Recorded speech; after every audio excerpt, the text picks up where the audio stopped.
You are looking live. Mark joining us from Palm Beach. Let's see if I can see the Atlantic Ocean right now. It's still a little dark. I don't think the sun has risen yet. Nope. 7:10. That's what I got. But I can see a ship off in the distance. There you go. I mean, I'm literally on Ocean Boulevard. That's nice. It really is. It doesn't suck, Felipe. Those East Coast beaches. Screw the East Coast beaches. The West Coast beaches are better. Well, they're more exciting in the East. I will agree with you there. Felipe, did you grab my piece of paper? No. Really? Yeah. Okay. Is it right there? No, it fell on the floor. I couldn't find it.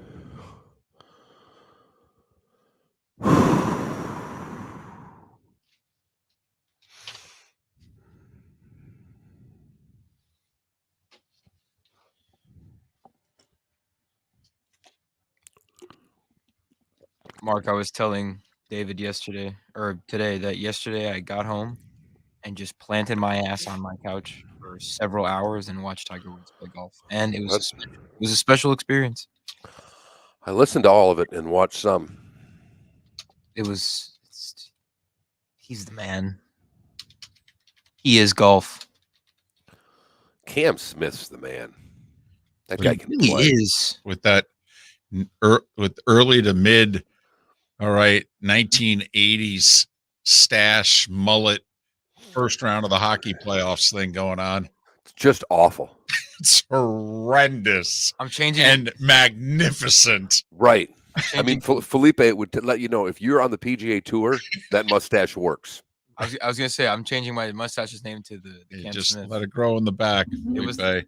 the Felipe, then it was the Doug Eddard. But you need to be able to make 8 birdies in Right. 16 holes. He was 6 under in the 18th, and then double bogeyed. He doubled one too. Right. He starts double, ends double, birdies 8 of 16 in the middle. It's ridiculous. 30 seconds. Azinger looked like a genius at one point. Okay. Oh. The top 3 guys he said who can make a putt, and there they were.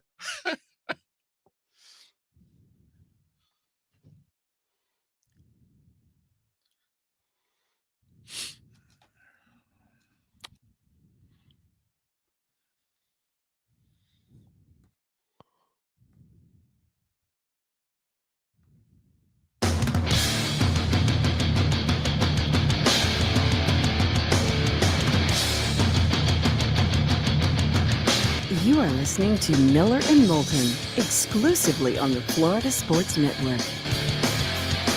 And now, here's Mark Miller and David Moulton. Top of the morning to you. Happy Friday.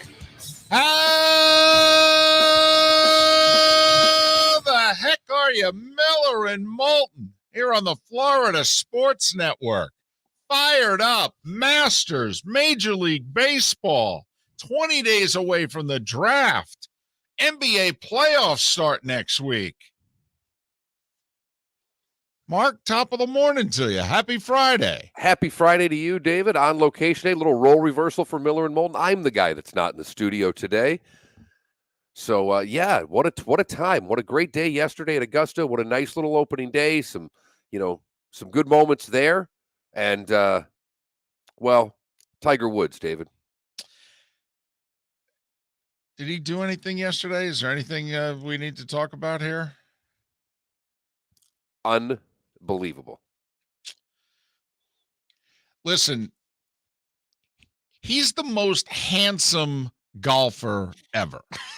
Okay? No, Felipe, I mean that. I mean, he's the best looking golfer ever from head to toe. Flawless. He's in great shape, has always been in great shape, has always looked good. And then when he plays well,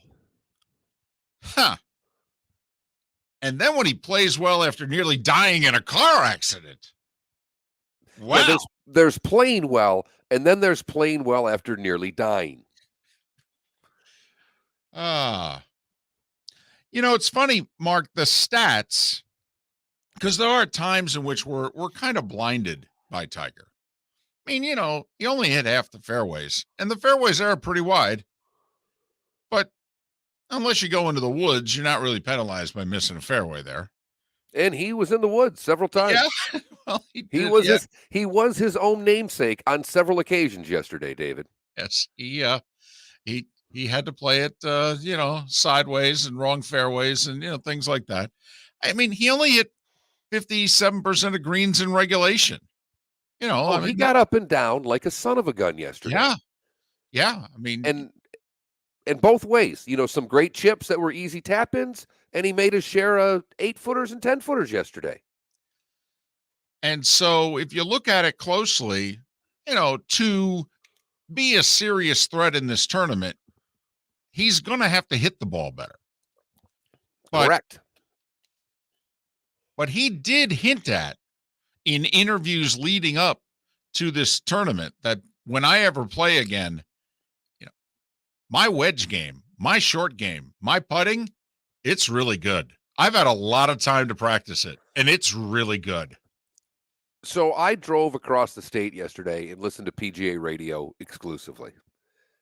I have never, and I don't blame them, I am not throwing any stones. I don't want anybody to think I am disparaging the announcers. But I have never, ever in my life, David, heard an entire announce crew foaming at the mouth at every word that they spoke of one Tiger Woods, because the coverage didn't start, play-by-play coverage didn't start until 2 o'clock on PGA radio.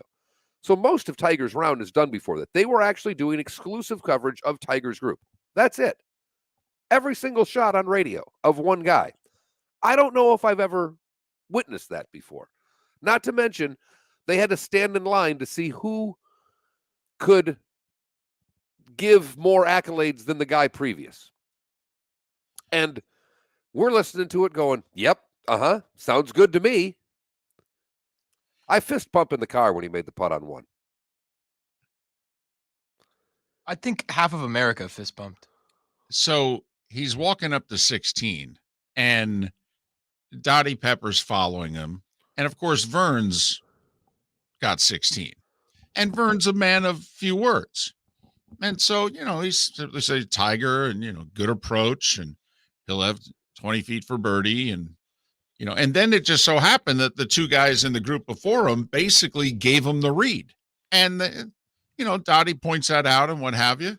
And so sure enough, Tiger makes the putt. And yeah, Nick and Dottie are fighting to out adjective the other.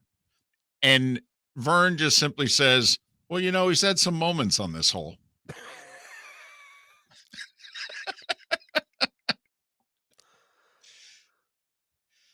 But it was great to see him out there. It really was. It was great to see him out there, and it was great that he could post a score, and that he was, for most of the day, at the bottom of the first page of the leaderboard, and certainly he was on the second page all day. And, even Tiger admitted, Mark, I don't know how much post-game you were able to gather on the internet, but Tiger was asked, listen, I know you don't do moral stuff. To you, the only winning is winning. But with everything, to come out here and to play a good round and to post a score, I mean, is this a win? And even Tiger said, yeah, this is a win. And it was like, okay. Okay, even the machine acknowledges that today was kind of a big deal.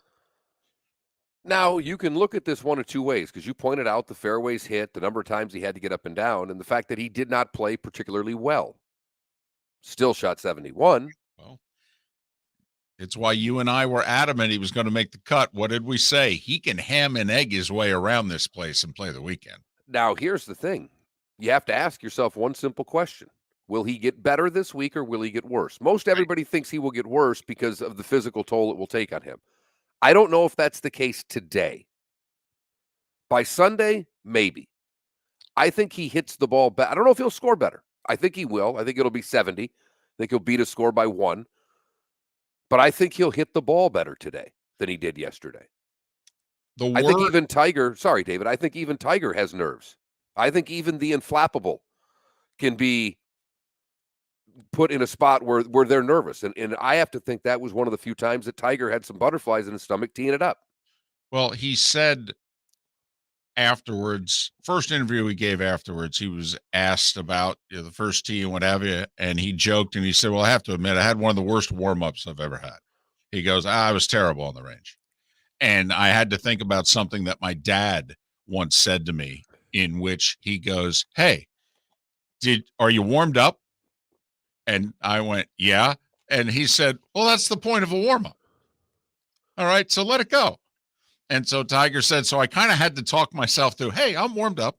All right, just let's get going. And he said, I'm counting on the adrenaline to kick in to kind of get, and then he said, and then I'll just do my thing.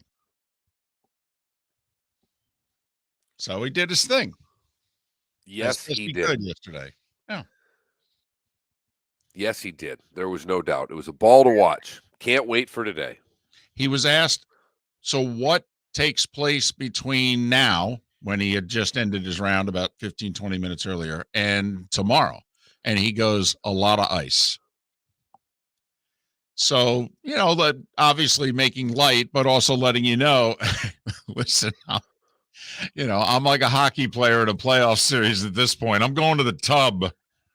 They're going to have to put me kind of sort of back together again for tomorrow. When was the last time a Masters was rain delayed?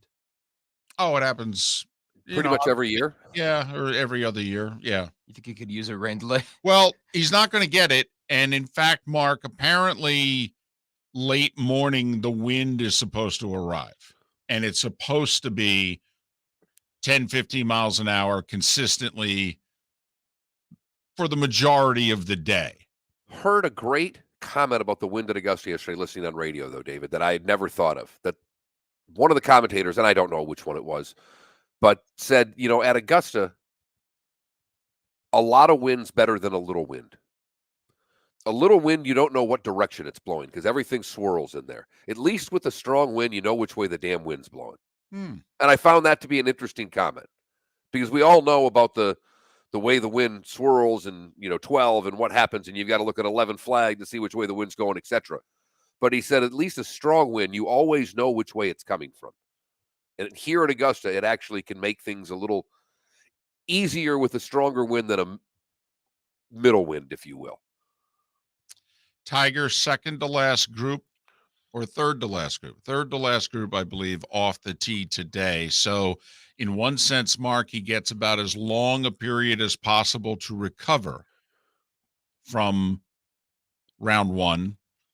But then again, the thought is he could face the toughest conditions from a wind standpoint. Every now and then, the guys really late in the day, Mark, sometimes around 4 or 5 o'clock, the wind actually dies down. Right. So we'll see. One thing you were right about yesterday, though, Mark, you said play's going to be slow. These rounds are going to take a while. Yeah, they were 5.5 hours. Yes, they were. And every bit of 5.5 hours, too. Yes, they were. Man, oh, man. I mean, couldn't blame this on Bryson DeChambeau now, could we? Nope. But it was really wet. And that course played long yesterday. I mean, look at what was shot out there. It was some good numbers, but, Tiger at 1 under, was he T10? I believe so. It's where he ended. Yeah. So 1 under's T10 on a Thursday at Augusta. That's, I think, 19 rounds under par, which is basically like 1 out of every 5 guys, because I think you had 90 or 91 that teed off. Casey was a late WD, so it was either 90 or 91 who teed off. And I think there's 9 or 10 of them at 1 under par. So the course played hard. Long and windy. That sounds hard. And I don't think it's going to play any easier. It'll just get faster. And with the winds, they'll start making those greens move a lot. on a busy sports day and a fairly busy time of the year, one man owned the day. And he's going to own today too. Miller and Moulton. We will talk about some of the rest of the day. We have a good show lined up. Ron Sirak's going to join us a little more than an hour live from Augusta. Pat Kirwan's going to join us in a couple hours to talk about another day in the NFL, another story, another controversy. And oh yeah, opening day in baseball. The Rays and Marlins will actually get in on the act today. Thanks so much for waking up with us. Hope your week has gone well. It's the Friday edition of Miller and Moulton, and where else would you find it but here on the Florida Sports Network? Hey, it's Mark Miller for the Training Grove by Orange Whip Golf, where golfers go to get better. Improve your golf game from home with Orange Whip Golf and Fitness online swing training program, The Training Grove. With a growing swing training video library and a daily program prescribed by golf fitness professionals, The Grove provides a clear path to unlock your most powerful swing, giving you control of your game like never before. Join thousands like me who have finally found a way to achieve results in half the time of traditional game improvement methods with The Grove's revolutionary blend of golf fitness, instruction, and award-winning Orange Whip products. Go to orangewhipgolf.com to get started for a free 14-day risk-free trial and use code Miller10 to get $20 off your first month. That's orangewhipgolf.com to get started for a free 14-day risk-free trial. Remember to use code Miller10. That will get you $20 off your first month. The Training Grove by Orange Whip Golf, where golfers go to get better. David Moulton for Napa, Napa Auto Parts, and Napa Filters. Insist on Napa filters for your vehicles, or if you're a do-it-yourselfer, only buy Napa filters. Napa has a filter for almost anything on earth that moves, whether it's motorcycles, foreign and domestic cars, vans, SUVs, earth-moving equipment. You get the idea. Napa Auto Parts, Napa filters. Insist on them for your vehicles, or if you're do-it-yourselfer, only buy Napa filters. Bring your big mouth to John Smith Subs and indulge in their overstuffed subs with the freshest quality ingredients. Enjoy our famous steak bomb with perfectly grilled marinated sirloin steak topped with provolone cheese, grilled onions, peppers, mushrooms, crispy bacon, juicy tomatoes, and creamy mayo. Boom! Made-to-order crispy fries can be paired with the Gator, the Cuban, the chicken bomb, or the Italian. Love local. Eat delicious with John Smith Subs. Find a John Smith Subs location near you today. You are listening to Miller and Moulton on the Florida Sports Network.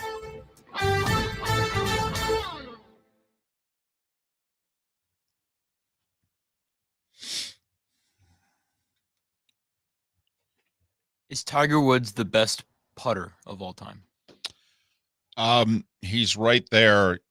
You know, they've asked this question before. Before Tiger, the guy they thought had the best putting stroke ever was Ben Crenshaw. But a lot of people said you'd have to consider the greatest putter of all time to be Jack, because nobody ever stood over more big putts and made them than Jack. But one of the reasons why, before he got hurt and had his personal, destruction, why Tiger was better than Jack was Tiger's short game was better than Jack, which included even putting. I mean, Tiger, I don't know if you remember 4 years ago when Tiger was trying to come back from the back fusion surgery, and he was asked, hey, do you think you'll be able to come back? And he goes, I knew I could come back because I hadn't lost my hands. He said, I was out there chipping and putting and my hands were still good. And a lot of golfers get in their mid-30s and they lose their hands. And Tiger, even 4 years ago when he was trying to come back, he said, I still had my hands. And I know as long as I keep my hands, I can still play. Mark, Felipe asked, is Tiger the best putter of all time? Clutch. Best clutch putter of all time. Yeah, even better than Jack. I was going to say, amazing. You mentioned Jack stood over a lot of big putts. Tiger Well, that's what Crenshaw said. Crenshaw was asked who's the best putter of all time, and he said, well, no one's ever stood over more big putts and made more than Jack, so I'd give it to Jack. Oh, the Tiger's so clutch, though. Well, Ben said that many a year ago, so right. And yeah. it was one of his contemporaries. And Ben was regarded as Felipe the best putter, one of the best putters ever. Ben Hogan? No. Ben Crenshaw. Or Ben Crenshaw. But Jack was not a good chipper. Jack was not a good bunker player. And Tiger's always been an amazing short game guy. Mm-hmm.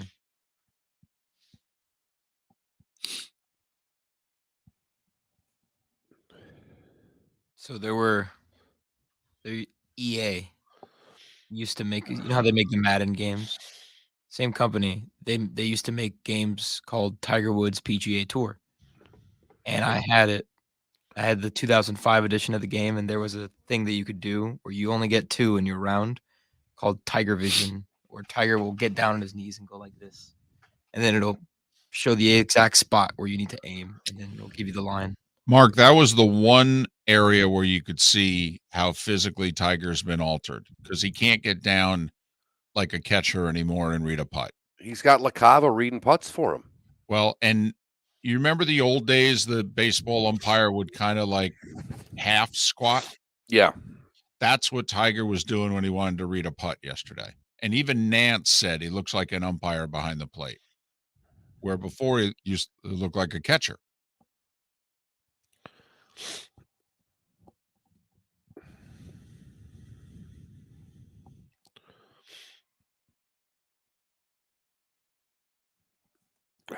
Excuse me really quickly.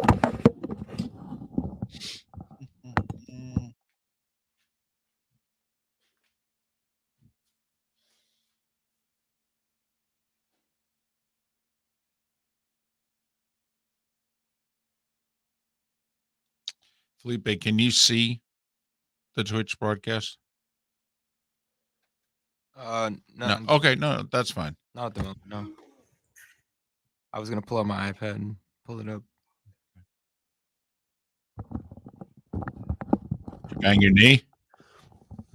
Perfect spot, too. Yeah. Ow. Ooh.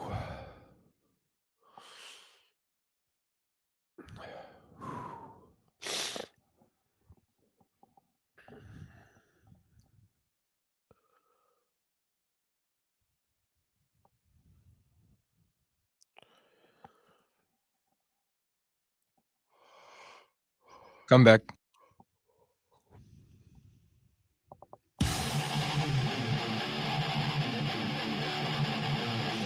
You're listening to Miller and Moulton, exclusively on the Florida Sports Network. 21 minutes past the hour. Top of the morning to you. Miller and Moulton here on the Florida Sports Network. I'm in the cozy confines. Mark, where are you? I am in Palm Beach, across the state, with my oldest friend in the world, spending the weekend with he and his kids, and the wife and daughter are with me. Another friend gets in town today, so shenanigans will happen.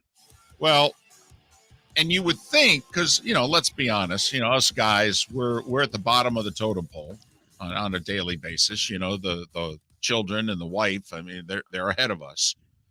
And, we grow into that role where, maybe there was a point in our lives where we were near the top of the pole, and now we understand that we're at best in the middle and, usually towards the bottom. But you would think, I mean, this is your friend, your oldest friend in the world. You would think this would be a weekend where your status goes back up towards the top of the pole. And it's my understanding that, I mean, he's happy to see you and all, but you were not the necessary part of the weekend equation. Not even close. Known him since the 7th grade. We've really been best friends since the 8th grade. And when I thought I had an obligation on Friday, he was going to send a car for my wife and daughter. And why is that? So that they could make dinner on Thursday. Yep, that was it. He wanted everybody at the house for dinner, and I said, I don't know if I can make it. I've got something going on. I have I've started with a real estate license. I actually had my first closing, and fortunately got moved up to Wednesday, which let me come over here. But he couldn't have cared less about my life and what was going on. No. But I'll make sure your wife and daughter are here, Right? Because everybody wants to see them. Right. My understanding was the daughter was actually the key part of the equation. Oh yeah, Right. oh yeah. So it's good to see. Unbelievable. Doesn't matter what coast you're on, Mark. Nope. Doesn't matter. I don't know if you were able to pay attention to some news from that coast, but a little south of where you are. The Brian Flores suit against the NFL has gone to another level. Well, and David, we had heard this, 3 weeks ago? 2 weeks ago? For sure 2, if not 3, that there were 2 other coaches that were going to join on to the lawsuit that Brian Flores had filed. And it didn't happen. And I don't want to say I'd forgotten about it, but I was starting to begin the opinion that there wasn't anybody joining. Well, that finally happened. Steve Wilkes and Ray Horton, 2 African-American coaches. Wilkes is still active. He's on the Carolina Panthers staff. Ray Horton retired 2 years ago. Wilkes was a head coach with the Arizona Cardinals for 1 year. And they got rid of him and Josh Rosen, and they went to Kingsbury and Kyler Murray. Horton's interview with the Titans took place 6 years ago for their head coaching job, where he had been their defensive coordinator. And not only does he contend it was a sham interview, but the guy who got the job, Mike Mularkey, in a podcast 2 years ago said, well, I knew when everybody else was interviewing for the job that I already had it because they told me. And they basically said, we've got to go through some procedures here to abide by the Rooney Rule. So that's Mike Mularkey saying it. I mean, talk about a bunch of malarkey, Mark. I was waiting for you to go there. But in this case, it seems to be a bunch of malarkey that may help Brian Flores and his suit. The other thing that Flores' attorney produced yesterday was he produced emails going back to Flores' first year with the Dolphins, talking about the owner trying to buy me off to lose games, which is the most serious allegation we believe in terms of Stephen Ross's future as owner of the team. And that his attorney says, yeah, we got this stuff in print 2.5 years ago. So we're not making this up after we're shown the door.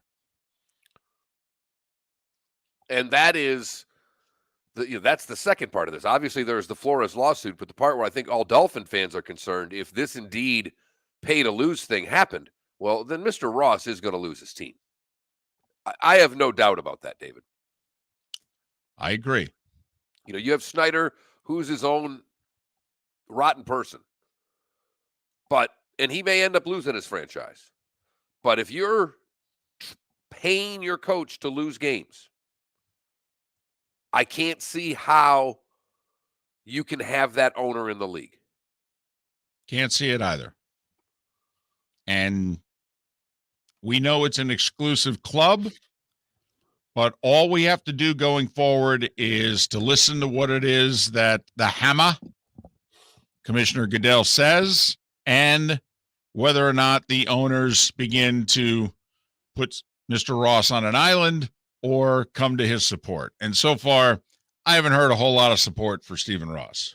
No, I've heard none, actually. So, we have no idea what goes on behind closed doors and who he has as confidants inside that room. But right now, this is, I think this is just the beginning, David. I don't know about you, but I think this is just the beginning. Right now, in fact, early nomination for poll question of the day, although I know it wouldn't be, but first nomination, who loses his franchise first, Stephen Ross, Daniel Snyder? It's a great poll question. That is so snarky It is so rotten. It's mean. I mean, that fits the two of us perfectly. Is it mean? It's snarky. But is it mean? Oh, I think a little. Ah. Now, I don't know if I care that we're being mean to two billionaires. It makes no difference to me. One other part of this story that came out yesterday. Remember, I think it was around 2 weeks ago, that was it Mike Florio who had said, Brady was going to Miami. I mean, he was retiring. He was going to be, part owner. He was going to run the franchise. And, they were going to try to bring Sean Payton in as head coach. And, they had this sucker done. And on the day that, everything was going to happen, Flores had his lawsuit at 7 a.m. and he's doing the talk show circuit. And so that all went away. Well, a few other members of the media came out yesterday, Mark, and went, oh yeah, that's it was done. It was happening. And in fact, Brady was going to try to play like player/owner. Now that's Brady. Something Reg Dunlop never did. That's Jackie Moon stuff right there.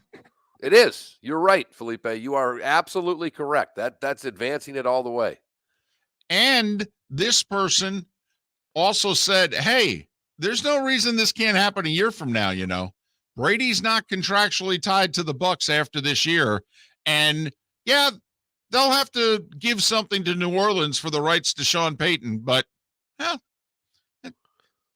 he said, hey, they were already talking about it. So there you go. Fascinating. Isn't it? Player owner would be one of the best things that's ever happened. That's just oozes minor league to it. It'd be funny though. Brady back in the AFC East. Golly. That might actually get Patriot fan mad. They've accepted him going to Tampa. They just consider it New England South. Different conference. They don't seem to have really a big deal. I mean, I know a lot of Patriot fans, and they've had no problem with Brady, the Tampa Bay Buccaneer. David, they would have a big problem with Brady, the Dolphin. I agree. That would tarnish his legacy a bit in New England. Not that he cares, but it would. Great. Come to Miami, Tom.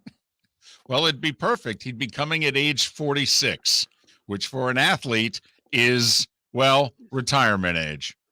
Miller and Moulton. The starting five is next. Happy Friday, everyone. Thanks for listening. The Florida Sports Network.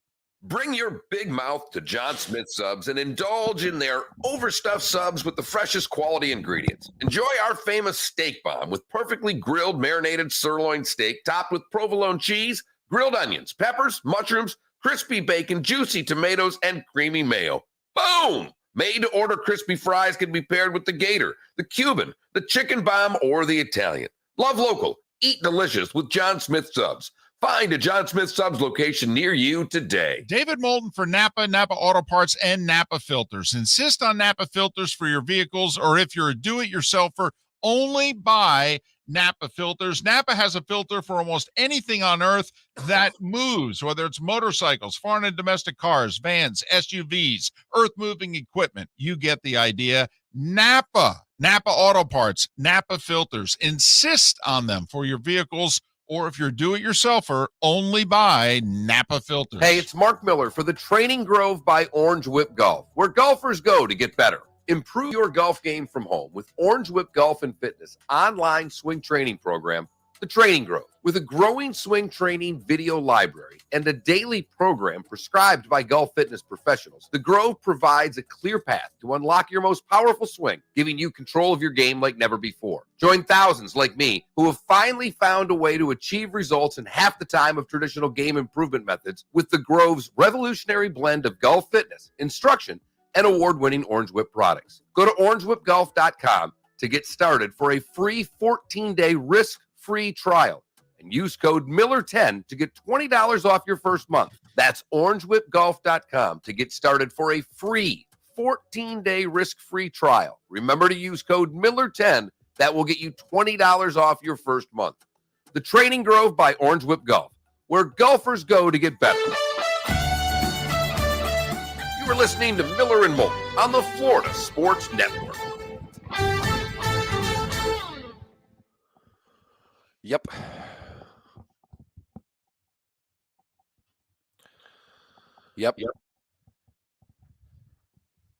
Oh. I think I'm going to go down and say hi to Trump today. How far are you away? Less than a mile. Didn't he hit a hole in one the other day?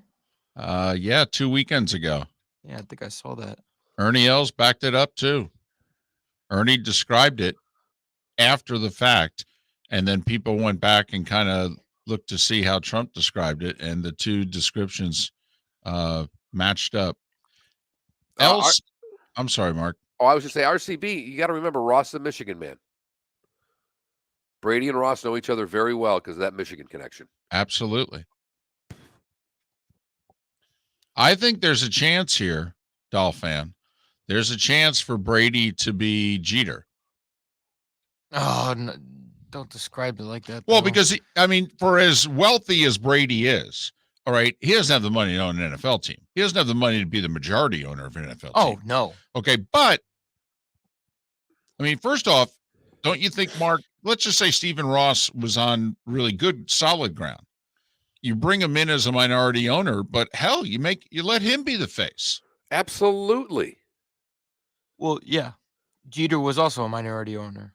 Right. Right. That's why he just said it'd be like Jeter. Yes. That was the exact reason he said it would be like Jeter. Yes, right. Jeter only put in, what was it, 25 million out of 1.1 billion? Yeah, that's nothing. No. But he was then COO and face of the franchise. Now, I wonder how much of a minority owner Dwayne Wade is to the Jazz. I wonder what that number is. I'm sure it's really small. You think smaller than 25 million? Yes.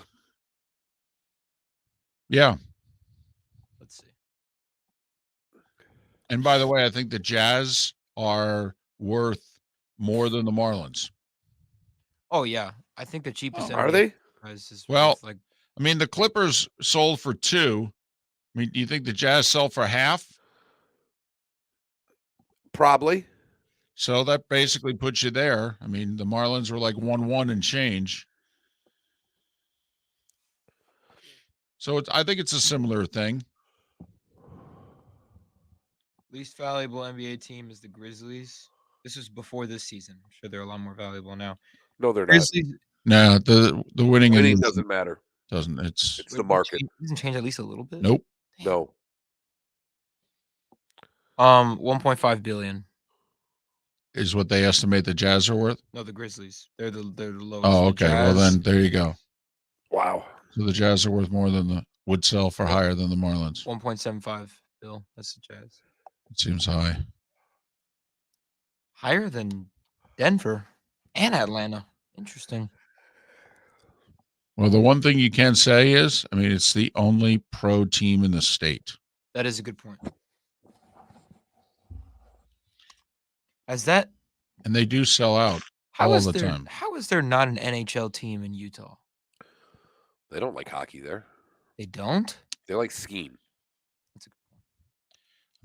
Has there ever been a successful Salt Lake? Like, were they in the I? Yeah, they were in the I, and I think they might be in the A now. I don't think so. I think they're in that West Coast League. Not even positive. But Felipe, they're never mentioned as a possible, like where Arizona or the Vegas. Panthers or somebody like that would relocate. They're never mentioned. Houston's mentioned, Portland's mentioned, Ottawa, Quebec are mentioned. What about, where are the Utes? Utah. But like where in Utah? Salt Lake, I believe. No, they're in Provo, aren't they? Oh, you're right. Because BYU is in so Utah's in the ECHL, I believe. Are they the Grizzlies? Yes. See, people. The fact that we know that, it's a little disturbing. I've called many a game at Salt Lake. Have you really? Yeah, when the old IHL. 10 seconds.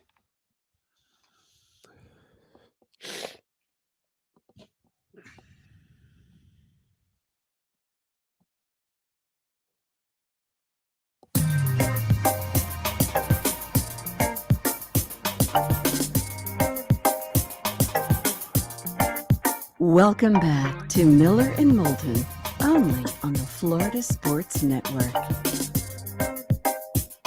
22 minutes before the hour. Miller and Moulton, the Florida Sports Network. Want to text the show, and if you never have before, we just need you to do one little thing. Text FSN Radio, all one word, FSN Radio to 21,000. If you've already done that, then you know you can text to your heart's content. A lot of texts throughout the day yesterday. All excited about LT Gray, Mark. Well, and excited about opening day. I mean, I thought you were in heaven yesterday. For as fired up as I was for opening day, a little bit of starch was lost because there was only one game that was taking place before like 4:15. So when I'm home in the afternoon and the only thing that's going on is the Masters. Right. And you know who's playing. So, he's tough to turn off. Yes, he is. Yes, he is. And, his tee time got pushed back, and then a 5-hour round became 5.5. So next thing you know, it's 4:45, and then Tiger's just leaving the course. Oh, wow, the Cubs-Brewers game's about over? What happened here? So with that, it is time for The Starting Five. 5 stories you need to know. It's the Starting Five on Miller and Moulton. Here's number 1. Mark. Everything I'm about to tell you is true, and I don't know how much of it you and others are aware of. Sung Jae Im is actually the leader of the Masters at 5 under par. And Players champion Cameron Smith is 1 shot back at 4 under. He was excellent for 16 holes yesterday. Doubled 1, doubled 18. Do the math. In the middle, he was 8 under for those 16 holes. It's a lot of birdies. DJ, Danny Willett, Scotty Scheffler. 2 former champions and the number 1 player in the world. All 3 under par. But, Mark, who's the big story of the Masters? This Woods guy. Ever heard of him? 1 under 71 in his first competitive round since the 2020 Masters, which was in November of that pandemic-played year. So we're talking 17 months without a competitive round of golf, 13 and a half months since the car accident on February 23rd of 2021. Tiger, 3 birdies. 2 of them on par 3, 6 and 16. He also just missed eagle and tapped in for birdie on the par 5 13. 2 bogeys on 8, a par 5, which he said, I lost my concentration and hit 2, quote, stupid shots. Awful shots. Yes. He was 30 yards away from the green in 2. That should have been a birdie putt. He chunks a chip there, and then his second chip was not much better. That was the mistake that he made. He had some errant tee shots. I think we're going to expect that, but 8 was mistakes. And then he also bogeyed 14. So Tiger, a 1 under 71. He's 4 back, and everybody making the comparisons to what he did 3 years ago when he won, when he was 4 back after the first. Come on, folks. Just let's take this day by day. He hit 57% of the fairways and only 50% of the greens in regulation. But outside of the 8th hole, his short game was tremendous. Patrick Cantlay in a group at 2 under. Zalatoris, Tony Finau in a group at 1 under, and it's a big group. Charles Schwartzel, Sergio, Matsuyama, all Masters champions, all even par. Morikawa and Rory at 1 over. And Mark, let me tell you, if Rory didn't make Miller and Moulton look good, because, man, did he hit the ball great yesterday. Yeah, he did. And what did he shoot? 73. Yep. Made a really nice putt on 11. And you're like, oh, wow. And then 3-jacked 14 from 20 feet and missed a whole bunch of makeable birdie putts. Yeah. John Rahm, who had like 12 consecutive rounds under par at Augusta, shot 2 over 74. Spieth was all over the place and yet had moments of brilliance and shot a 2 over 74. Schauffele 2 over. Koepka at one point was 2 under, I think, making the turn, and then just fell apart on the back nine, shot a 3 over 75. Bryson and, for many, pre-tournament favorite Justin Thomas both shot 4 over 76. NFL, 2 more coaches joined Brian Flores in his lawsuit against the NFL. Steve Wilkes and Ray Horton. They contend that they were not given the same opportunities as white coaches and or participated in sham interviews. Titans, they extended wide receiver Brandon Cooks' contract by 2 years, so they're not totally tanking, and it's nice that they allowed Davis Mills to have one good player to throw to. Mark, I don't know if you paid attention to this, but Deebo Samuel yesterday, did you see what he did? I did not. He's playing the scrap all mentions of the team I currently play for off of all of my social media game. Well, I knew that he was one of the players being talked about that could be dealt. So now he's trying to force his hand to get out of San Francisco. Or get paid. And let's face it, the market for wide receivers has changed the most this offseason. Correct. More than quarterbacks, it's the market for wide receivers that has changed the most. Got to admit, Mark, if you think the 49ers are a contender, are they a contender without Deebo Samuel? No, he is such a unique talent, David. You take him off of that team, it's a win and a half. Yeah, last year he was the Swiss Army knife for the Niners. He was the guy you had to account for on offense, even more so than the tight end. That's how big of a weapon he had become. And a sad note, known as the Big Cat, offensive tackle Rayfield Wright, who was on those great Cowboys teams of the 70s, passed away, Hall of Famer. He was 76 years old. Never played college football. Or no, never played high school football, and was a basketball player. And his college coach, football coach, saw him and said, yeah, we got to get you out here. And he played like defensive end and tight end. And so he's going to the NBA, Mark. He's drafted. I think he's going to Cincinnati. And Gil Brandt drafts him in like the 7th round and says, hey, come to training camp. And Rayfield Wright's like, I play basketball. I'm going, no, come to training camp. And so he said, well, football training camp starts in July. NBA training camp starts in August. Why don't I just go do this football thing? I'll get cut and I'll go play in the NBA. Said he goes to the Hall of Fame. Opening day in baseball yesterday. 2 of the 9 games postponed. Got some good action, though, Mark, yesterday. Don't know how much of it you caught.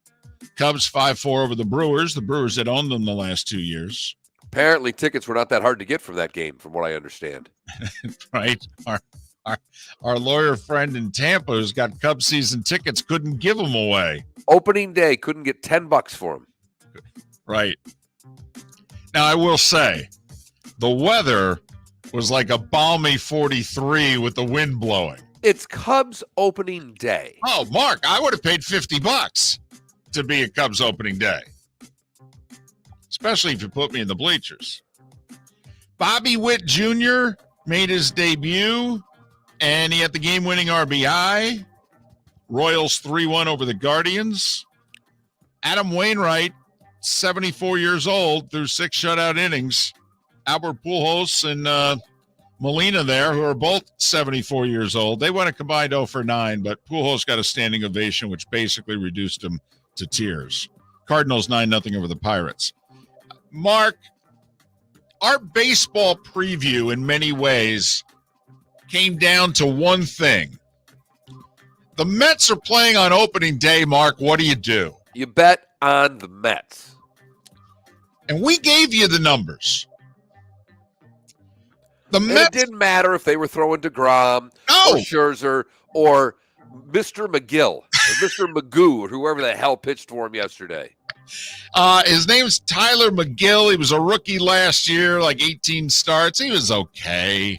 But, Mark, if you're pitching for the Mets on opening day, do you know who you become? Tom Seaver. Yes, Mark, you do. 5 scoreless innings. Ladies and gentlemen, the Mets are 40-21 on opening day.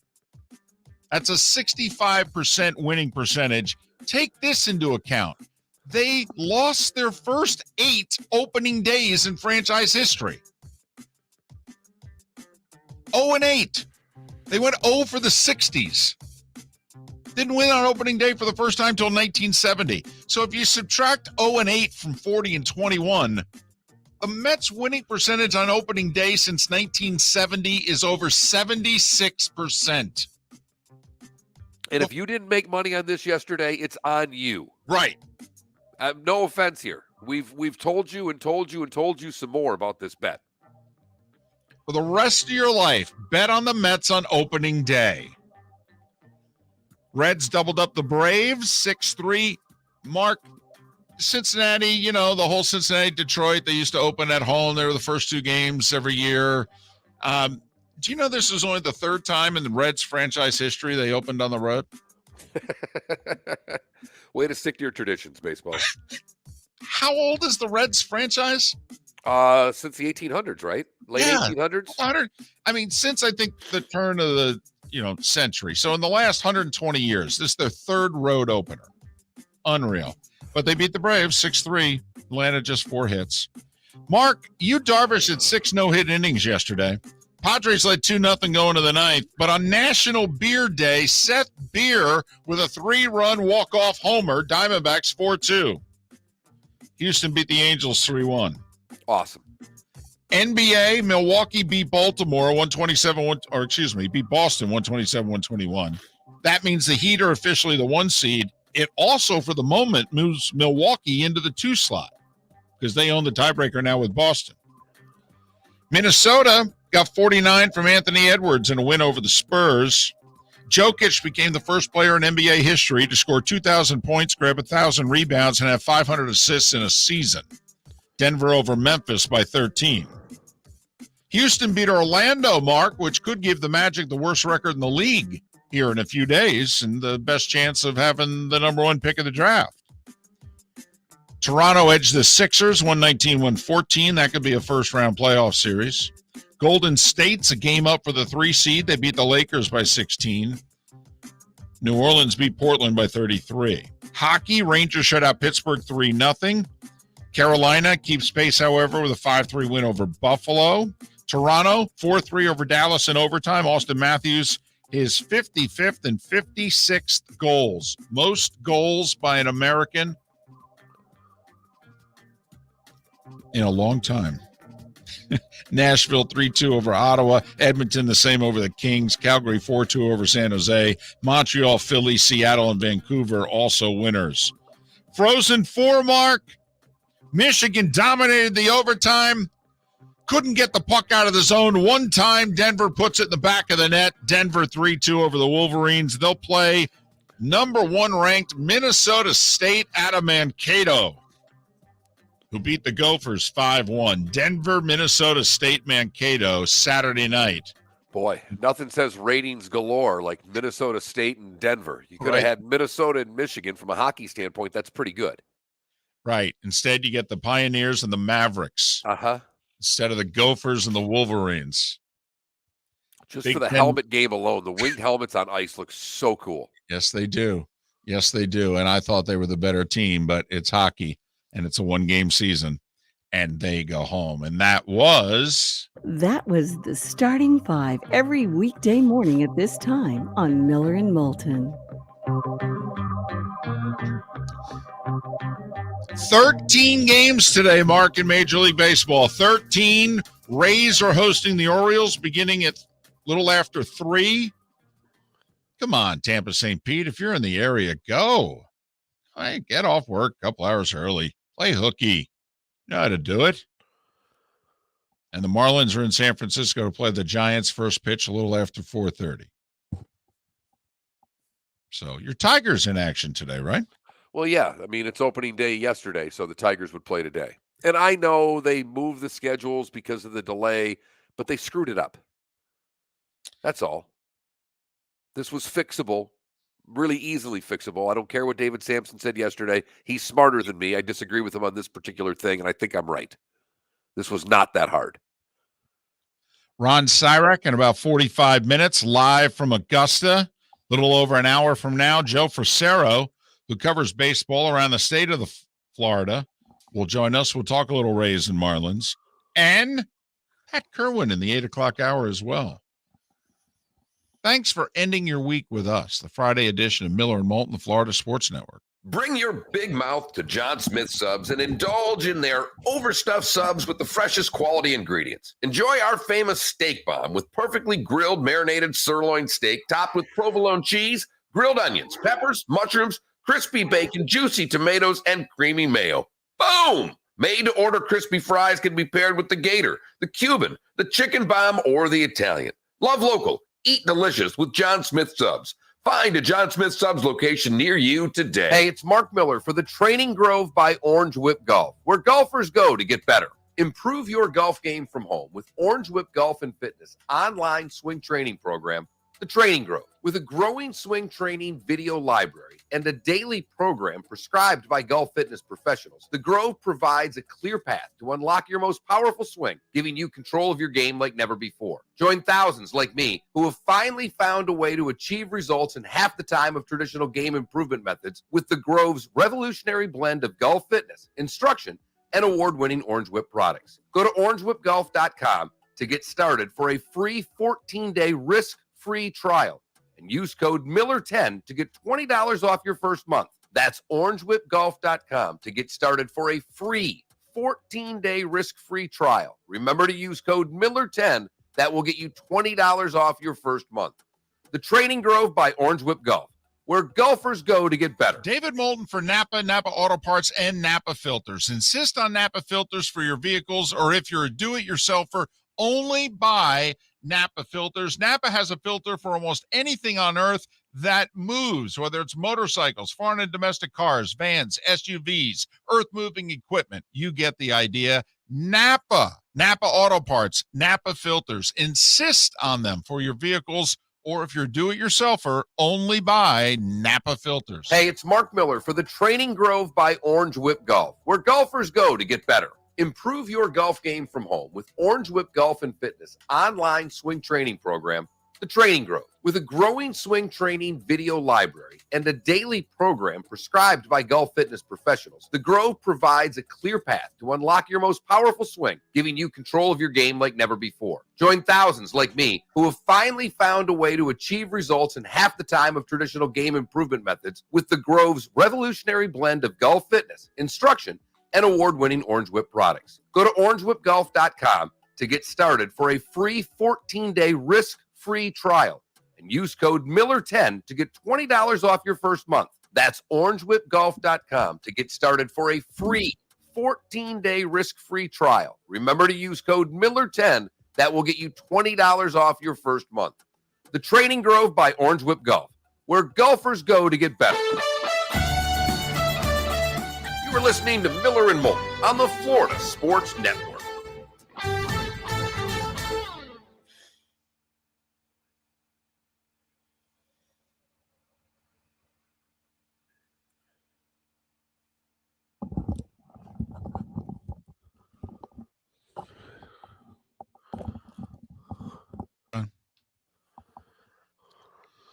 Yeah, Longer finished bogey for 76. And as for the whole PIP money thing, you know, it's funny. Do you have to have a positive influence to win the money, or do you just have to be talked about? I mean, because isn't it a social media yes thing? Right. I mean, you could argue Phil will win it. Well, or I mean, he's coming second again. Right.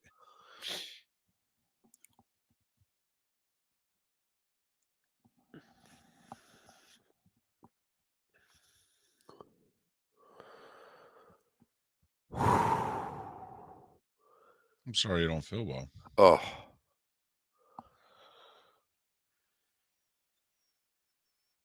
Hey, Not the... you know.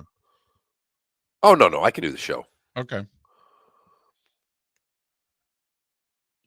Well, like those, I mean, that first week that I came back, I mean, you noticed in the 8 o'clock hour, I needed moments to, for you to keep filling, because I just needed to catch my breath.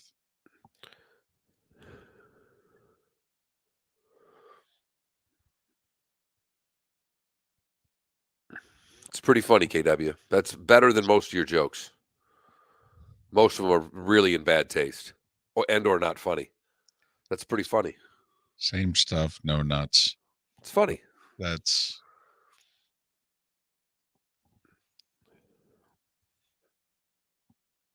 I think that's like KW's version of a dad joke there. Yeah, you're right. But it was solid. You're right. I'll tell you, David, if you get the shakes you got in Collier County, I could give you some shakes.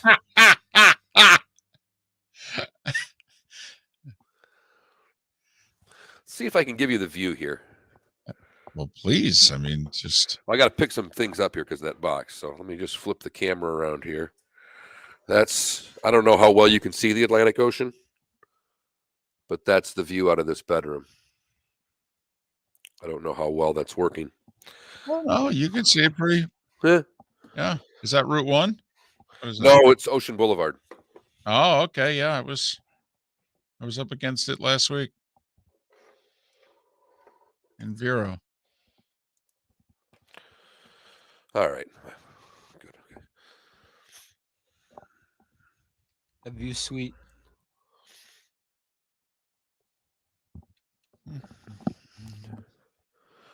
What's Vero from Palm Beach? About an hour or less? Is it just north of Jupiter? It's about an hour. Yeah. I think it's a good hour, though.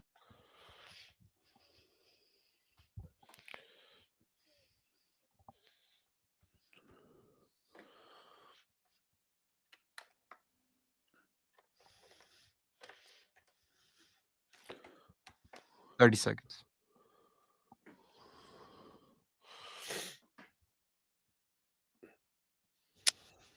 According to this, it's 82 miles, an hour and 24 minutes. Oh, Rob, I'm not in my room. My wife's sleeping in the room I stay in. This is just another bedroom. Here we go.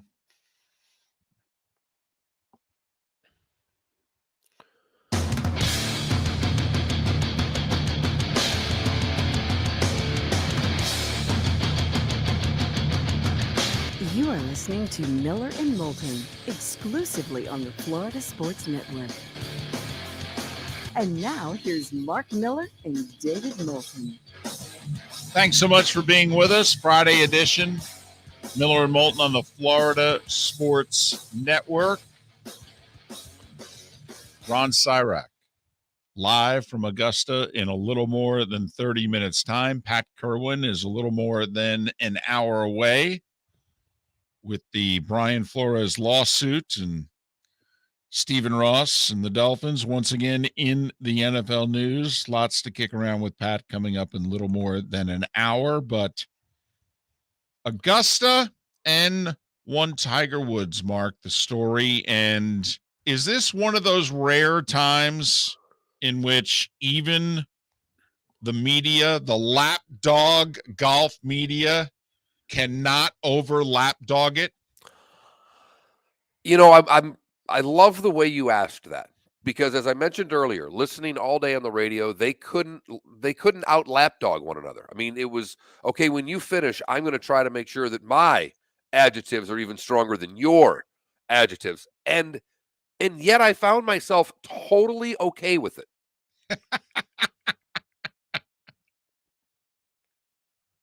I mean, I did get a 77-year-old woman to get her iPad out to watch golf yesterday. I realized, I think I told you during the show, my mother-in-law who adores Tiger, but she is not she's a sports fan, kind of.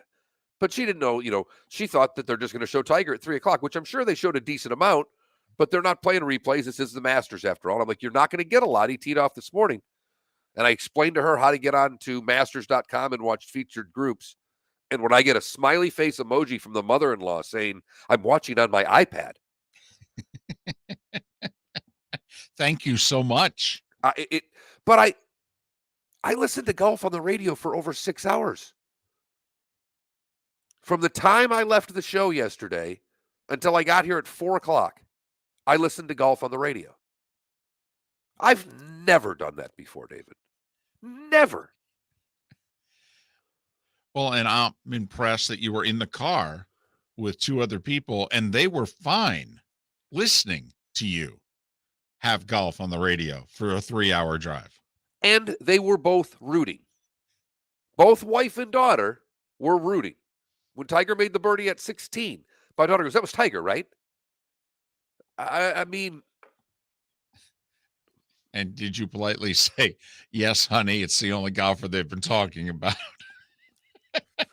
Well, yeah. I mean, Louis got a lot of time yesterday. He never gets that kind of time. Right. Joaquin Neiman never gets that kind of time. Oosthuizen, I guess, early in the round hit a shot and grabbed his back, and they commented that he did not look comfortable the rest of the day. Neiman played well. No, I think it was on 2. I think it was his second shot on 2, David. He had a fairway wood, and that was a shot that he tweaked his back a little bit. And you're right, he struggled for most of the day. But I thought, little things. Tiger missed a birdie putt that he thought he made on 5. Hits a great second shot. Hits the putt he's walking that sucker in. Oh, that and it's in too. Yeah, oh.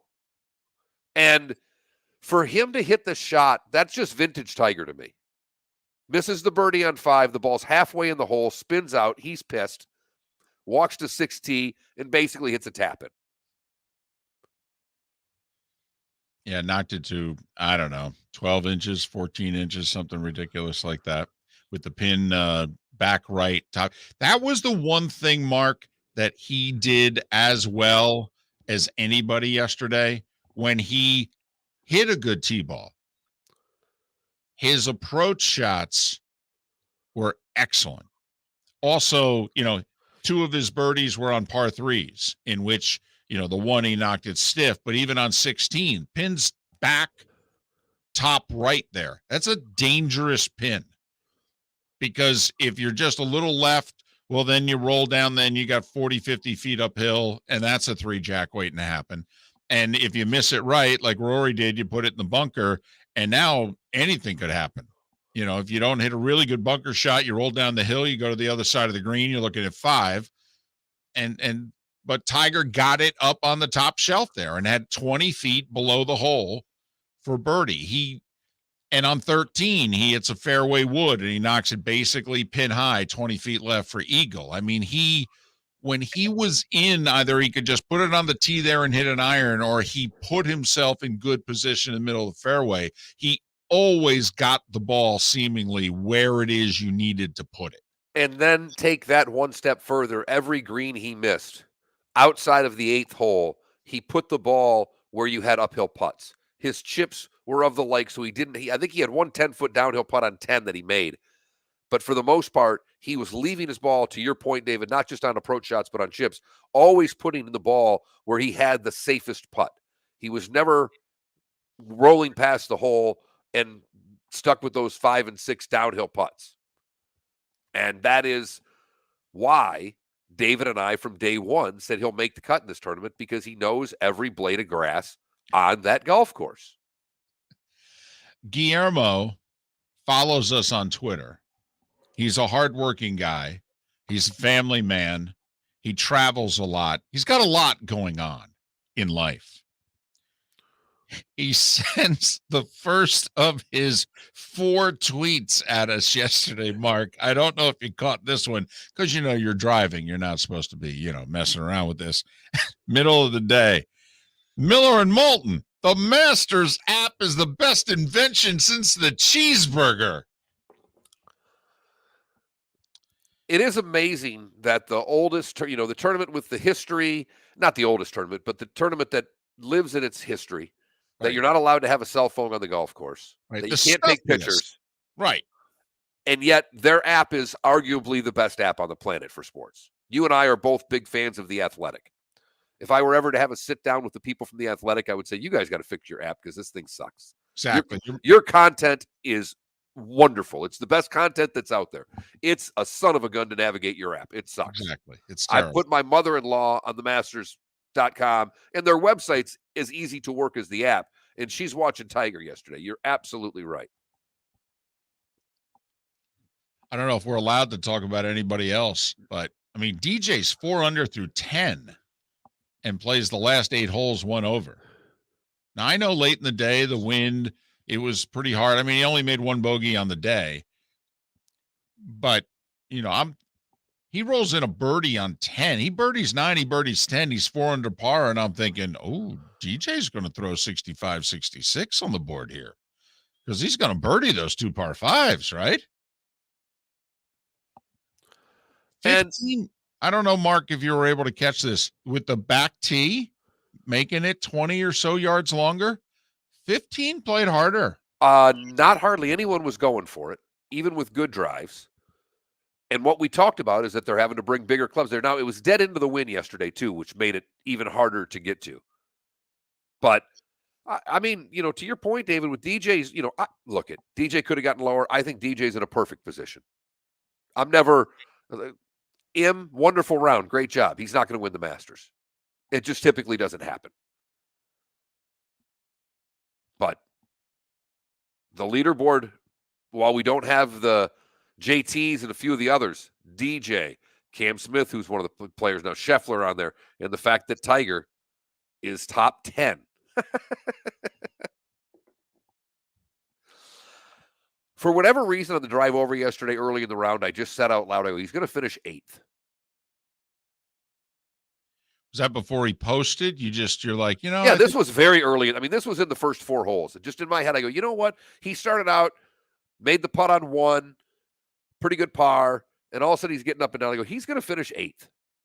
That's just where I've got him slotted. That's just, you know, my own silliness.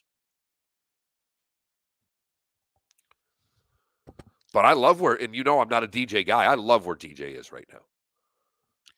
Sung J M, your leader at 5 under.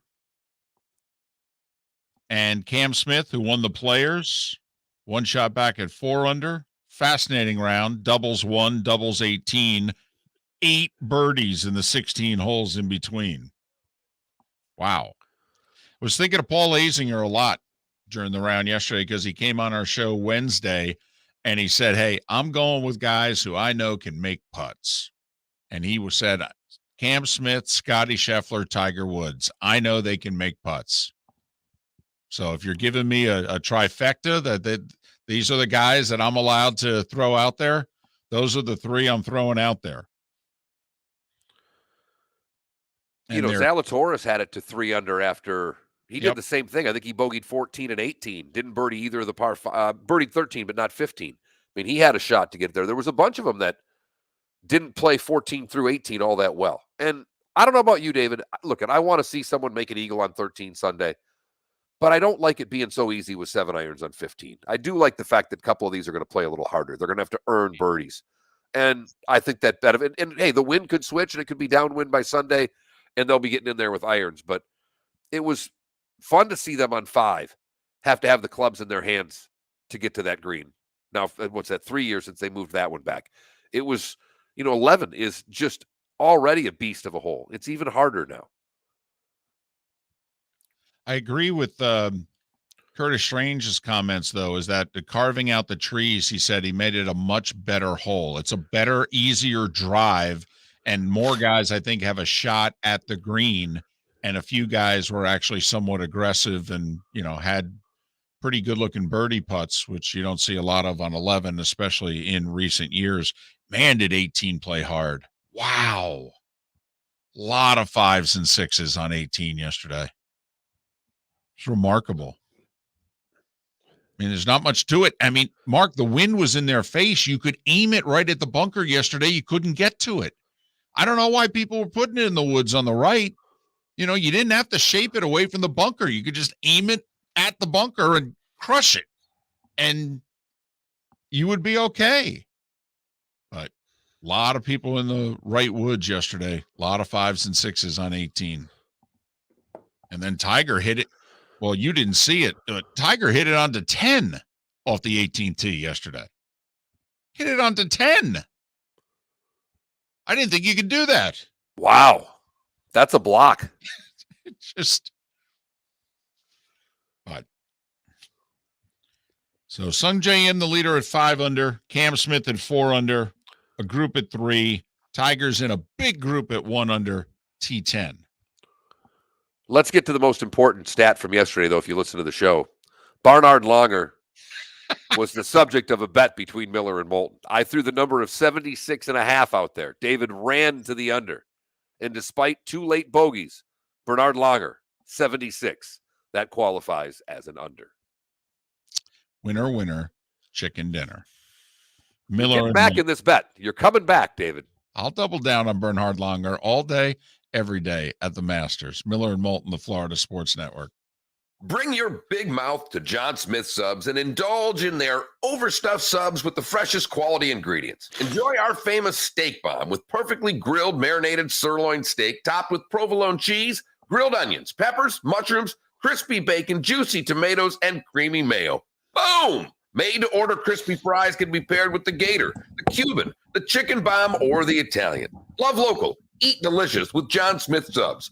Find a John Smith Subs location near you today. David Moulton for Napa, Napa Auto Parts, and Napa Filters. Insist on Napa filters for your vehicles, or if you're a do-it-yourselfer, only buy Napa filters. Napa has a filter for almost anything on earth that moves, whether it's motorcycles, foreign and domestic cars, vans, SUVs, earth-moving equipment. You get the idea. Napa Auto Parts, Napa filters. Insist on them for your vehicles, or if you're do-it-yourselfer, only buy Napa filters. Hey, it's Mark Miller for the Training Grove by Orange Whip Golf, where golfers go to get better. Improve your golf game from home with Orange Whip Golf and Fitness online swing training program, The Training Grove. With a growing swing training video library and a daily program prescribed by golf fitness professionals, The Grove provides a clear path to unlock your most powerful swing, giving you control of your game like never before. Join thousands like me who have finally found a way to achieve results in half the time of traditional game improvement methods with The Grove's revolutionary blend of golf fitness, instruction,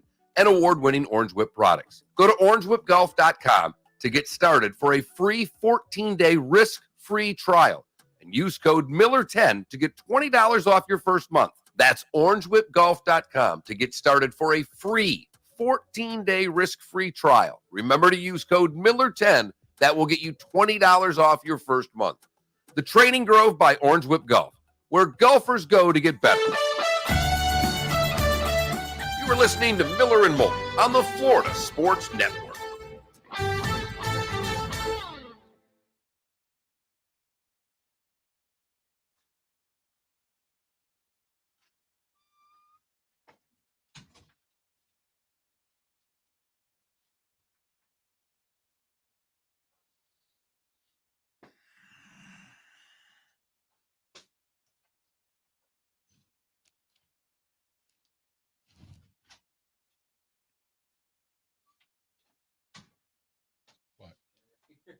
What? I'm walking up to this computer like, oh wait, there's not a camera. Nope.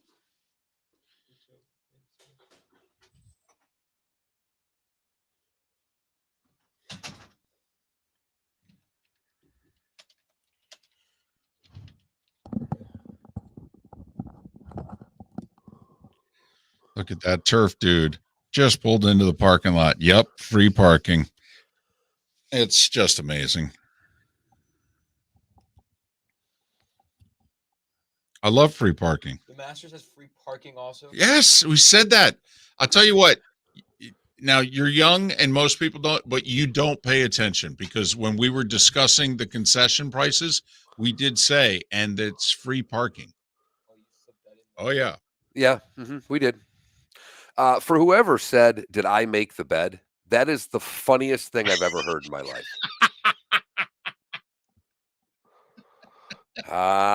There's the sun peeking up over the horizon of the Atlantic.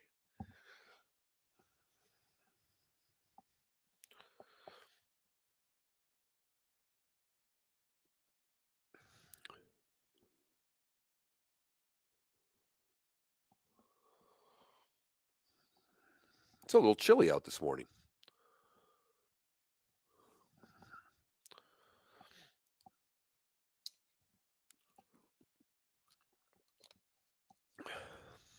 I'm in Palm Beach, Klecko, at a buddy of mine's place, living the high life.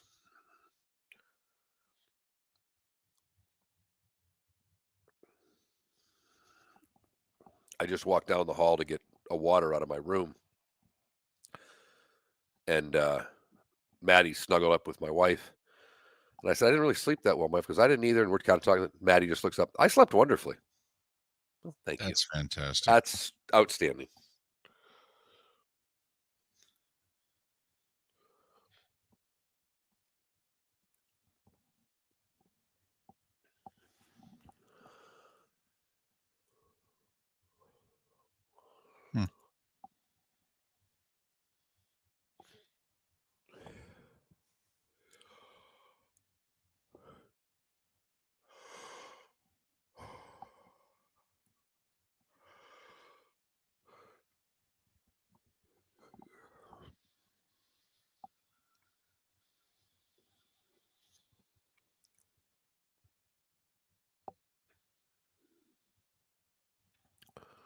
It's 70 here. It doesn't feel like it. It's breezy. So, in other words, it's nice. It was a little chilly. It's cloudy and windy. It's only going to be 79 today.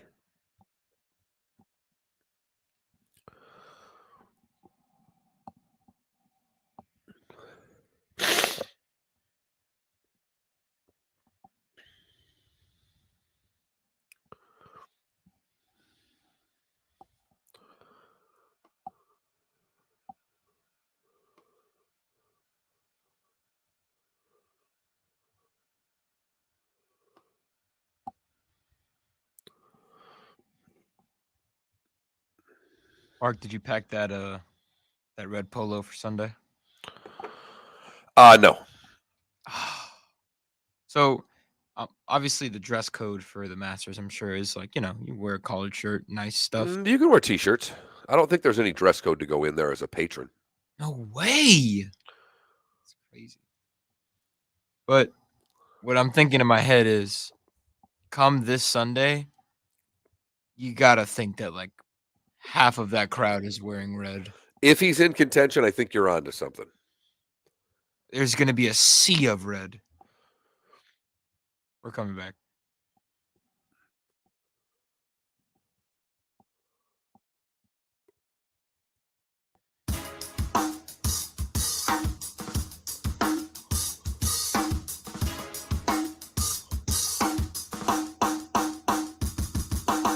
Welcome back to Miller and Moulton, only on the Florida Sports Network.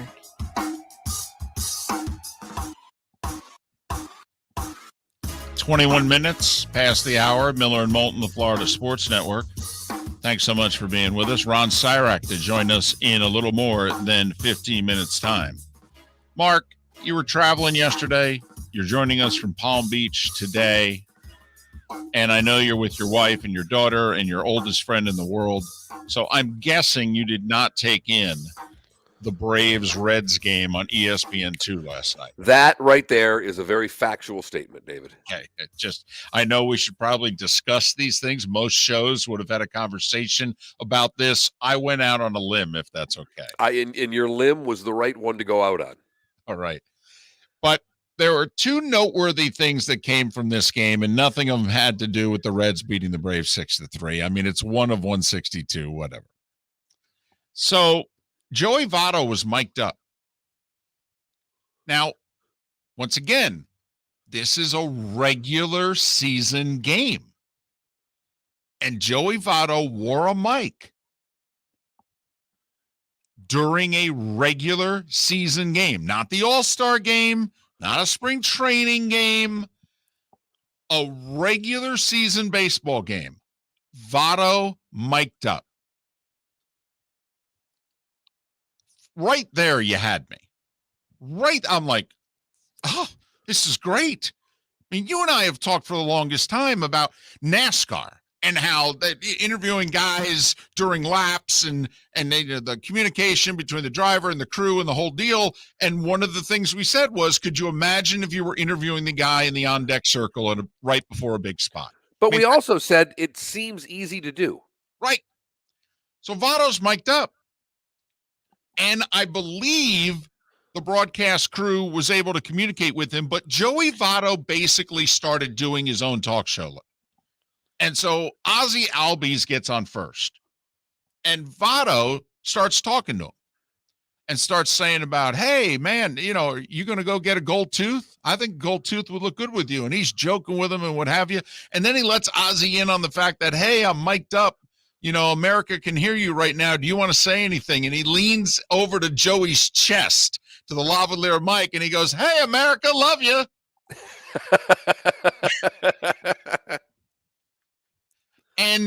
But then that's the fourth inning, I think, was the playful exchange.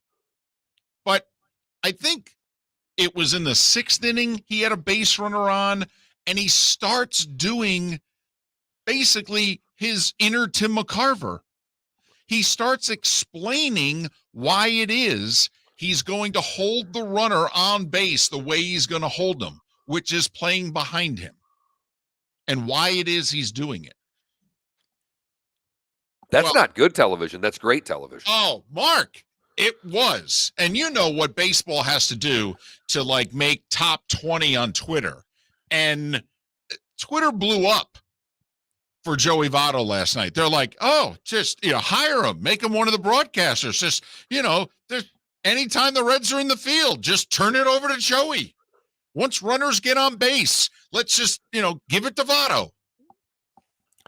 Well, and I could see there's a few other guys now. This, Sean Casey's long retired, but he was, what do they call him? They referred to him as the mayor. He always had conversations. I don't know if Cabrera, I don't know if there's any colorful language. Cabrera is another guy that has a conversation with everybody that's on first base. Right. I think Miggy would be awesome to do it with. If Major League Baseball ever had a crew of guys like inside the NBA with Shaq, Chuck, Kenny, I think that Joey Votto would be great on that.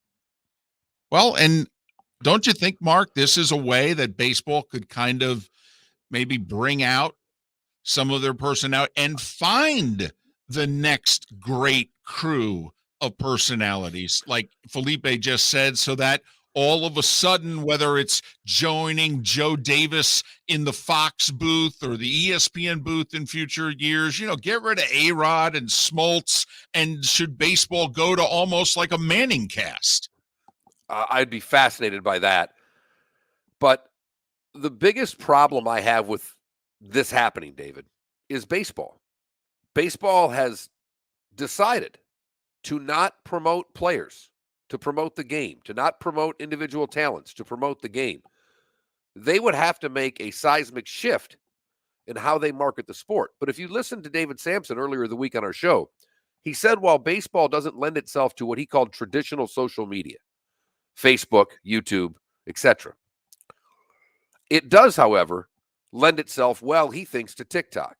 Now, I could imagine these Votto things could be cut up in 90 seconds and be all over TikTok today. And I know that means nothing to 90% of our audience. But for Felipe and those that are in his age group and younger, that's the way to get your sport in front of somebody. All it takes is enough likes, and the algorithm starts popping on everybody. So, I mean, Sampson said that on our show. He's like, I think this works really well with TikTok. This particular thing with Votto works incredibly well in those mediums. The other thing that came about right before the game, and this is why the media sometimes, the simplest of questions can get the best of responses. So Acuna's being interviewed, speaking in Spanish to a Dominican-based sports reporter, Jansen Pujols, late Wednesday night on Instagram Live. He was asked what he'd miss most about Freddie Freeman. And Acuna goes, me? Nothing. So then he was, basically said, oh, explain. And Acuna goes, we were close in that we shared the same stadium. But we had a lot of, how do you say, And Pujols goes, lots of clashes, and Acuna nods. Yes, lots of clashes. And then, so, he's asked, hey, where did this come from? He goes, well, when you come up as a rookie, there's always someone who, and he gives the impression who wants to tell you how to do things. You come up from the minor leagues with the big eye black, the sunglasses, the hat low, and a lot of people see that as wrong. And the other person doesn't see it as wrong because it's part of the game. A lot of veterans, and he implied, picked on him when I was a rookie. And they called me into the office and told me, you can't use that. And they took the eye black off me with a towel.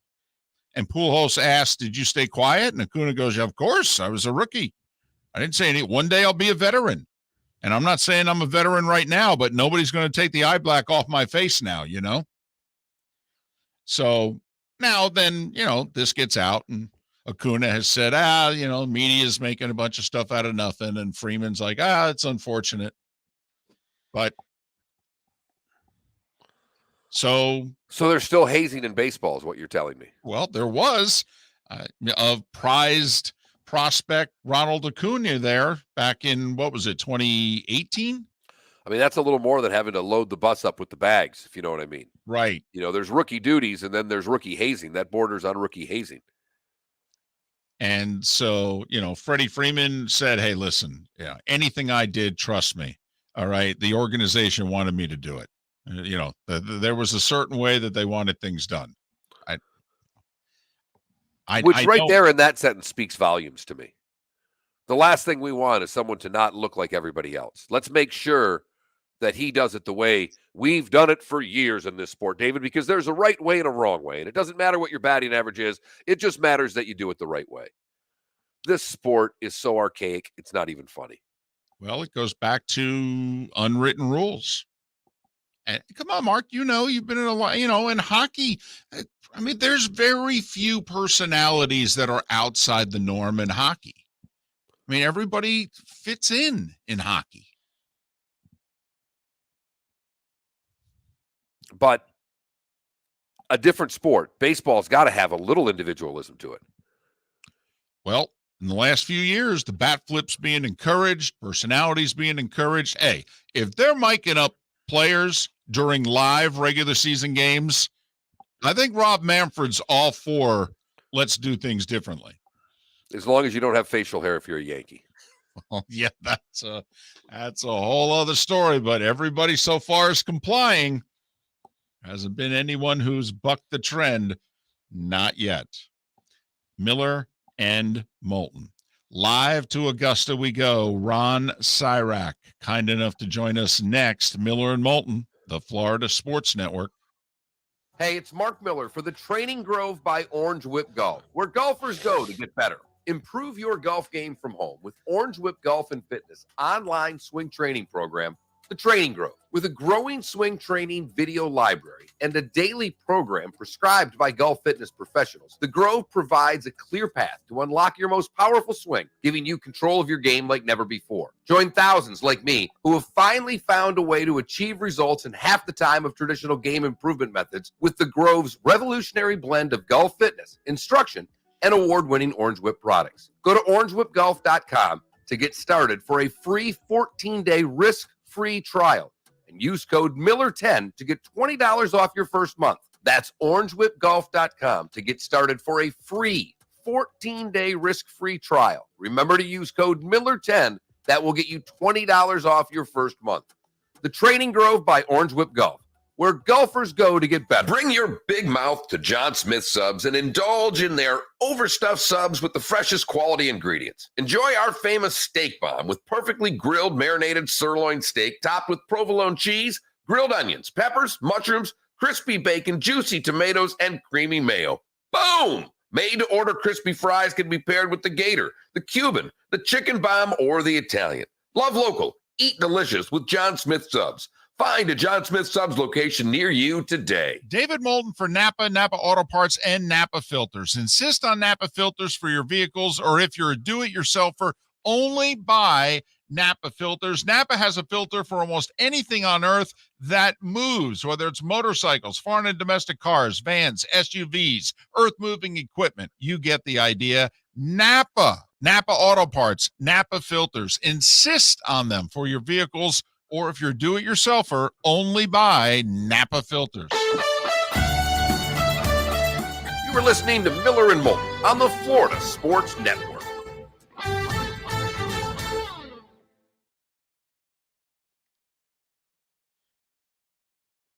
Okay, music. It also eliminates signs being stolen. That's the reason they're doing it. It helps. It should help pace of play, but it will definitely help signs being stolen.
Mark.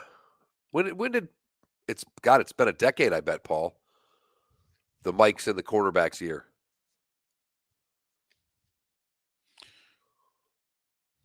Well, they still have it until. No, yeah. Oh, you mean like when they started it? When they started it, yeah. Gotcha.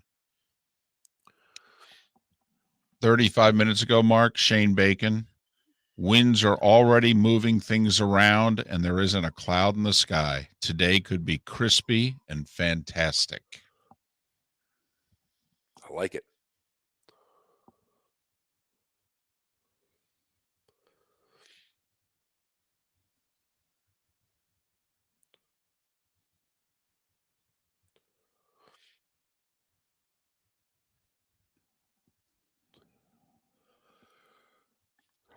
'94 is when the league, oh my gosh, approved radio communication with the quarterback.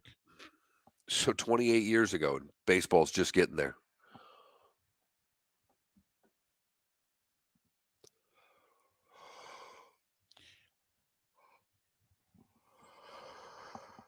Well, and that was when they allowed it for the quarterback, and I forget when they allowed it for the one guy on defense. Right.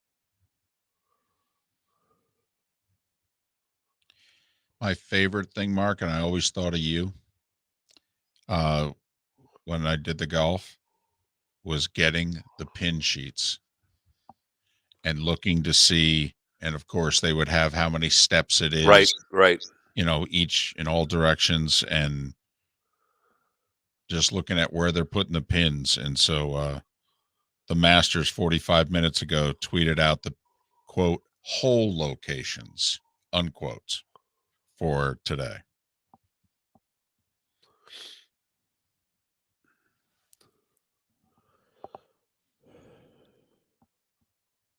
Ron Sirak said Tiger opens with 71. The 5 times he won the green jacket, he opened the rounds of 70, 70, 70, 74, and 70. I'm just saying. It was why I was really hoping he could get to 70.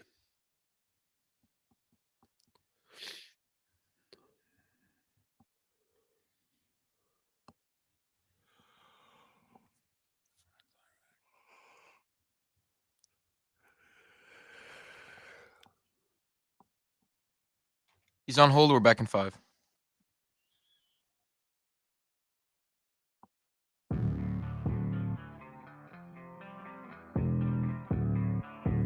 Thanks for listening. And now, more of Miller and Moulton on the Florida Sports Network.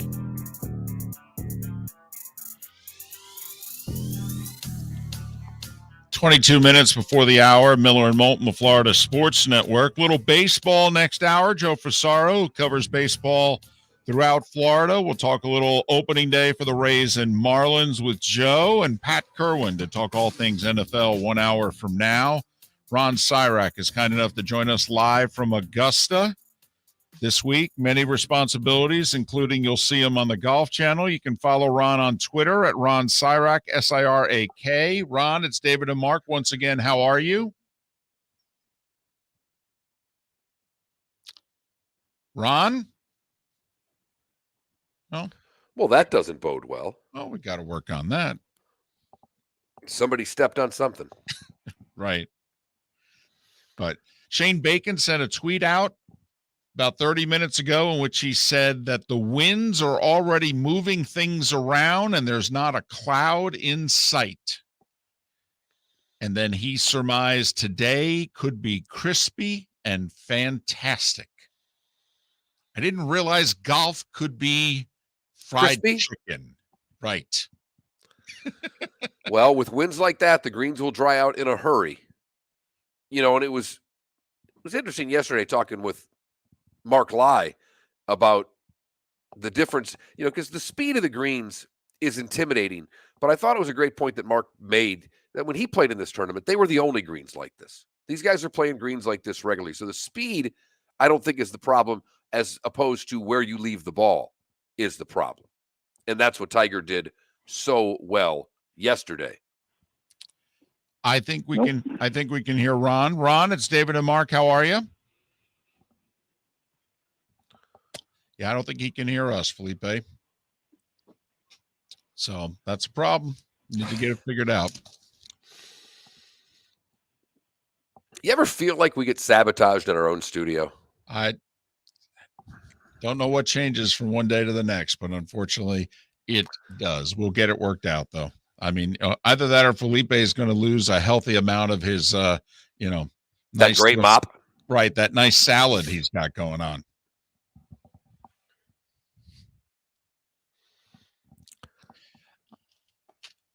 Will Justin Thomas make the cut?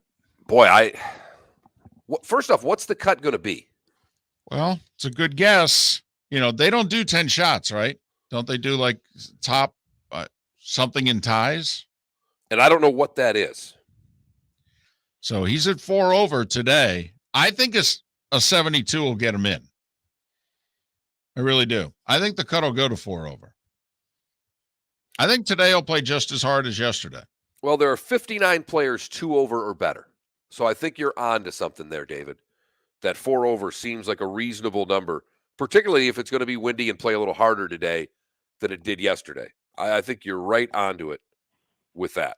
Well, we're going to try Ron Sirak once again, live from Augusta. Ron, it's David and Mark. How are you? Well, we'll try to catch up with Ron some other time.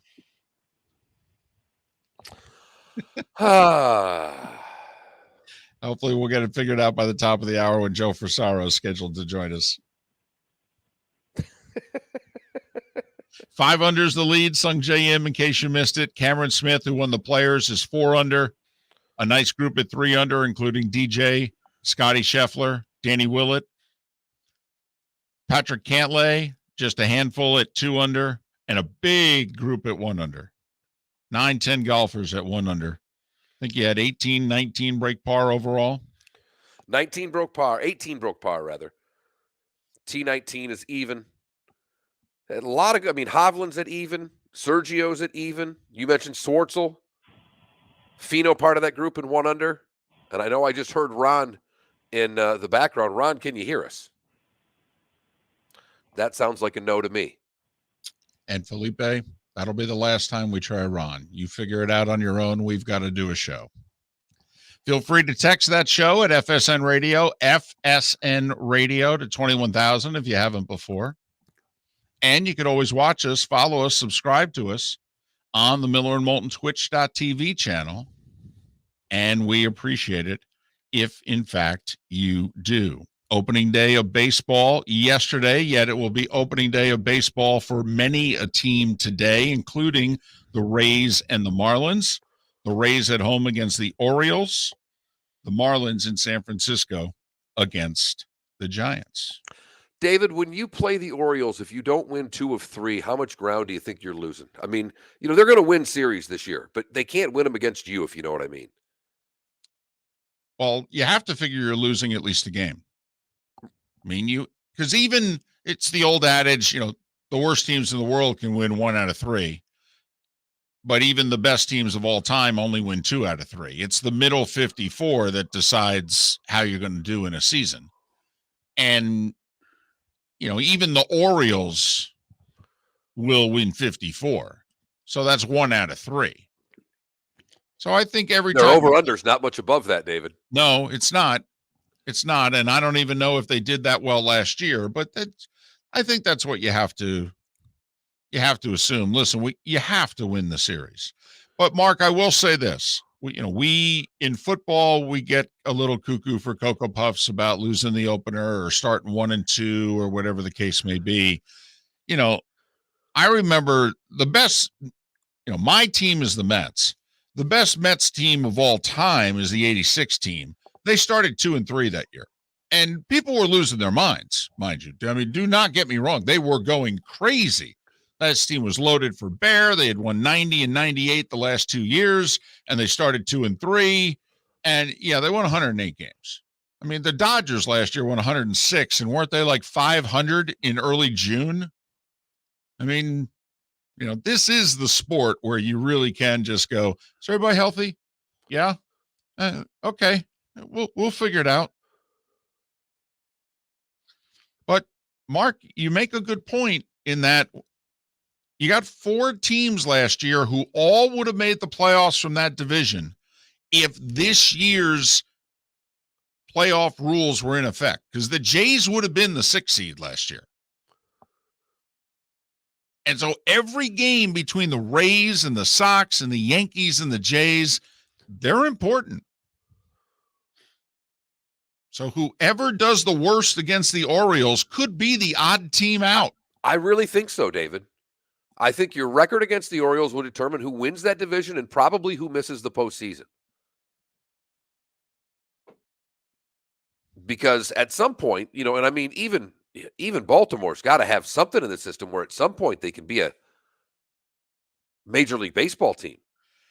Well, they do, but it's not soon. It's not before 2024. And Mark, I mean, they're now spending they're not spending at a Rays Marlins level. They're spending at a Pirates Guardians A's level. I mean, the A's payroll's $33 million right now. $33 million. I mean, I think the next big issue when we get to, I don't know, what's it, a CBA, if 4, 5, 6 years from now, they sit down, they do this sucker again. I mean, if you're Major League Baseball and you're the players don't want a cap, but if you're not going to have some sort of cap, you can't get a floor. And it certainly seems that the floor would do, and that's the part that's quite frankly, a bunch of crap from the players. If you're actually trying to take care of the rank and file, a floor does a far better job of taking care of the rank and file. It means, average players from the Pirates and the Orioles and the Guardians will get paid. So it is the one thing in these negotiations with talk of the cap came up. I think they're missing out because I do think the floor would do better for these teams and these players than what's going on with 4 or 5 teams every year in Major League Baseball, David. Well, it's pretty embarrassing. And the one thing that the NFL seems to have, there may have to be 1 year where your team needs to just, we can't win this year. We're a bit of a mess. We gotta take our music, so to speak, about the salary cap, and we just got to eat it this year. We got to get settled, and we trade away a couple of our good players for picks, but we'll be ready to go here real soon. Baseball, when you go that route, it seemingly takes 5 years. That's a long time to say to a fan base, yeah, it's going to take a while. We'll call you. Next Olympics, we'll call you. We should be close. That's why, Mark, I think this year's a big year for the Marlins. They made the playoffs in the pandemic, and last year they just didn't have enough offense. But they had enough pitching, and so they carefully brought in some offense. And for them, they spent just a little bit of money. And they have what most people feel is the best pitching in the game. And more is coming soon from the minors. I mean, Jeter's legacy is going to be the young arms that he stacked up in the organization. But right now they look like they're no better than a fourth-place team in that division. Right, but can they approach 500? I mean, the Jays were a fourth-place team in the East last year. They won 91 games. I mean, that's, if you're the Marlins, I don't think you can have a Jays-like leap from last year, but I think you could have half of it. By the way, another division that might be determined by how teams do against the Nats. Yes. And when you start looking at this, to me, how are the four teams in the AL East going to do against the Nats? The team that does the best might win the division. The team that does the worst will have no shot at the postseason. Because, as evidenced yesterday, they gave up 5. They are predicting that the Nats will give up 5 a game for the year. That's something. Off to a good start last night. Hit the number. Yep. Although it wasn't under, it was, do you know the over-under in that game was 9? Wow, that's a lot.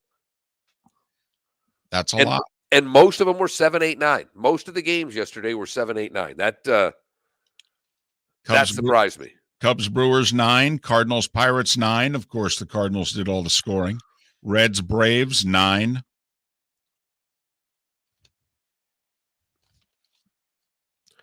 Yeah, of the games today, for the record, by the way, do you want to take a stab at Dodgers, Rockies over-under today? It's in Colorado? It's in Colorado. 10.5. 11.5. Wow. The lowest over-under on the board is the Cubs-Brewers game at 7. Listen, I'm all for more offense. All right, just as long as it's in an entertaining way, if you know what I mean. If it's not an hour and a half of standing around and all of a sudden a minute and 12 seconds of, hey, and then we're going to stand around again for an hour. So but it's only been a couple of years where baseball over-unders were in the 6s, and now they're 8, 9, 11.5 in a game in Colorado. Well, I think early in the season also, with none of the starters able to go deep, that they're counting on the relievers not ready either, so they're counting on some runs. Absolutely. We'll see if they're right, by the way. Adam Wainwright, at 40 years of age, did throw 6 shutout innings yesterday, though, for the Cardinals. Some guys are just timeless. And for those that missed it, Arizona, after being no hit for 6 innings by Yu Darvish, scored 4 in the 9th to beat the Padres. On National Beer Day, Seth Beer with the walk-off 3-run homer.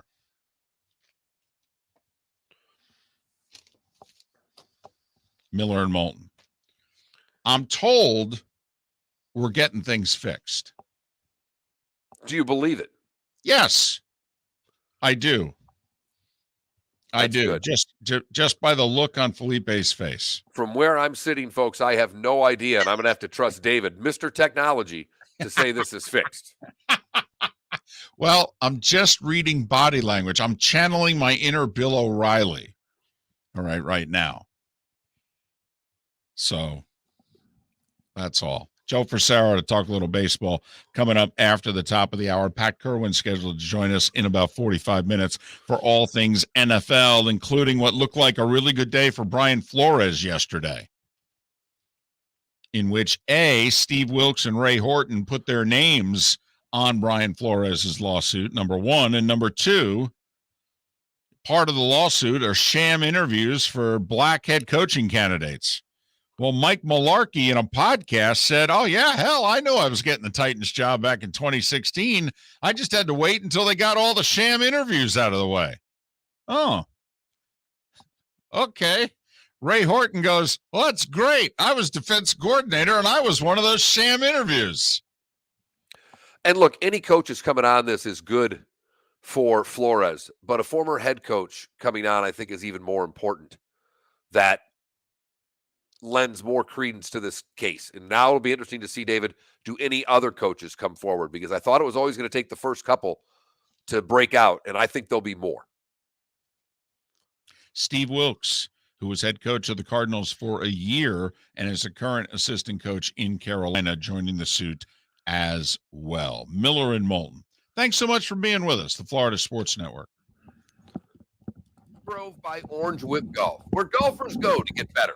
Improve your golf game from home with Orange Whip Golf and Fitness online swing training program, The Training Grove, with a growing swing training video library and a daily program prescribed by golf fitness professionals. The Grove provides a clear path to unlock your most powerful swing, giving you control of your game like never before. Join thousands like me who have finally found a way to achieve results in half the time of traditional game improvement methods with the Grove's revolutionary blend of golf fitness, instruction, and award-winning Orange Whip products. Go to orangewhipgolf.com to get started for a free 14-day risk-free trial and use code Miller10 to get $20 off your first month. That's orangewhipgolf.com to get started for a free 14-day risk-free trial. Remember to use code Miller10. That will get you $20 off your first month.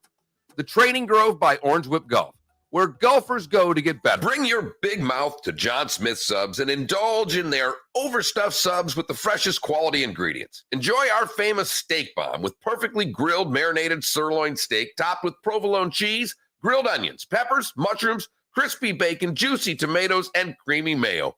Boom! Made-to-order crispy fries can be paired with the Gator, the Cuban, the chicken bomb, or the Italian. Love local. Eat delicious with John Smith Subs. Find a John Smith Subs location near you today. David Moulton for Napa, Napa Auto Parts, and Napa Filters. Insist on Napa filters for your vehicles, or if you're a do-it-yourselfer, only buy Napa filters. Napa has a filter for almost anything on earth that moves, whether it's motorcycles, foreign and domestic cars, vans, SUVs, earth-moving equipment. You get the idea. Napa Auto Parts, Napa filters. Insist on them for your vehicles, or if you're do-it-yourselfer, only buy Napa filters. Hey, it's Mark Miller for the Training Grove by Orange Whip Golf, where golfers go to get better. Improve your golf game from home with Orange Whip Golf and Fitness online swing training program, The Training Grove, with a growing swing training video library and a daily program prescribed by golf fitness professionals. The Grove provides a clear path to unlock your most powerful swing, giving you control of your game like never before. Join thousands like me who have finally found a way to achieve results in half the time of traditional game improvement methods with the Grove's revolutionary blend of golf fitness, instruction,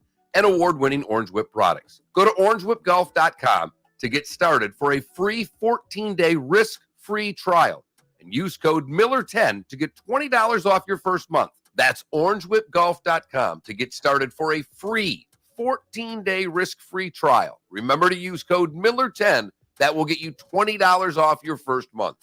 The Training Grove by Orange Whip Golf, where golfers go to get better. You are listening to Miller and Moulton on the Florida Sports Network.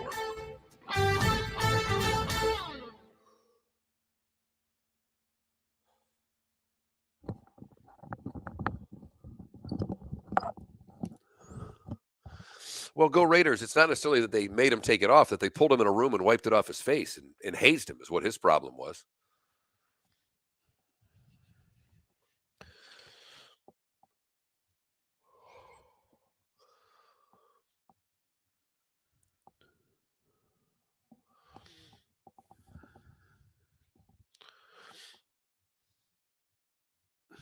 Adam, the answer was 0.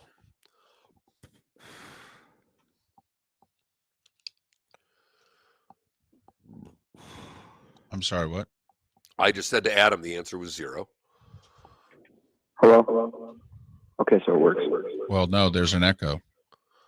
That's because it's going through his microphone. Can you hear us, though? Yeah, I can hear you guys. Okay. I'm glad you did that. I was going to suggest that. Next time you should walk out in the hallway, though, Felipe. Yes. You know what I'm saying? Yeah, I get you. I'm sorry about that, by the way. I really wanted to have him on.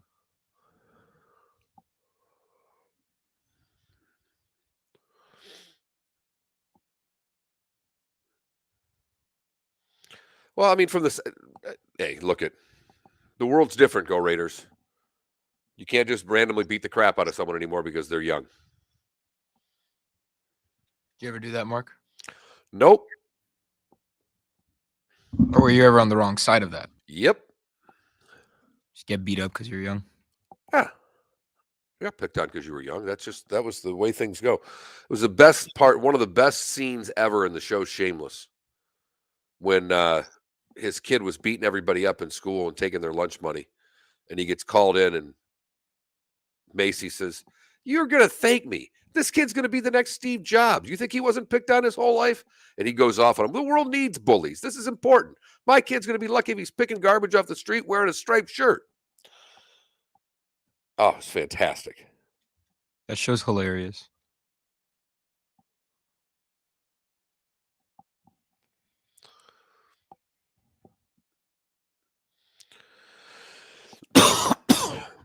And you have to remember, Raiders, that to me, it's more about Atlanta wanting him to basically act like a white player. That's what he's not so. That's what he's saying. What I do is my culture and it's how I act, and they didn't want that. They tried to make sure that I had to conform to what they want. See, Adam, I think you're missing the point. Okay. Freddie is saying that basically, I came up through the Brave system. This is what we were taught. This is how we do things. So when it became my time and I became the, leader of the room and what have you, I'm just doing what was said and done to me. Okay.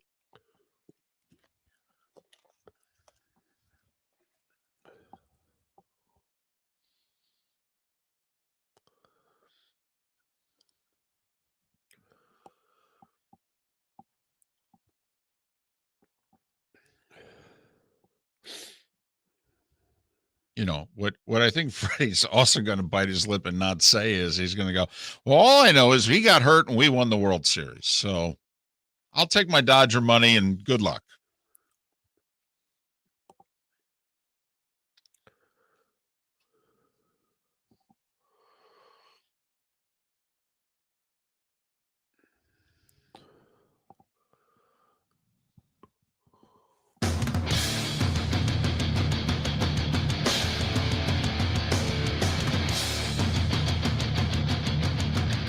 You are listening to Miller and Moulton, exclusively on the Florida Sports Network. And now, here's Mark Miller and David Moulton.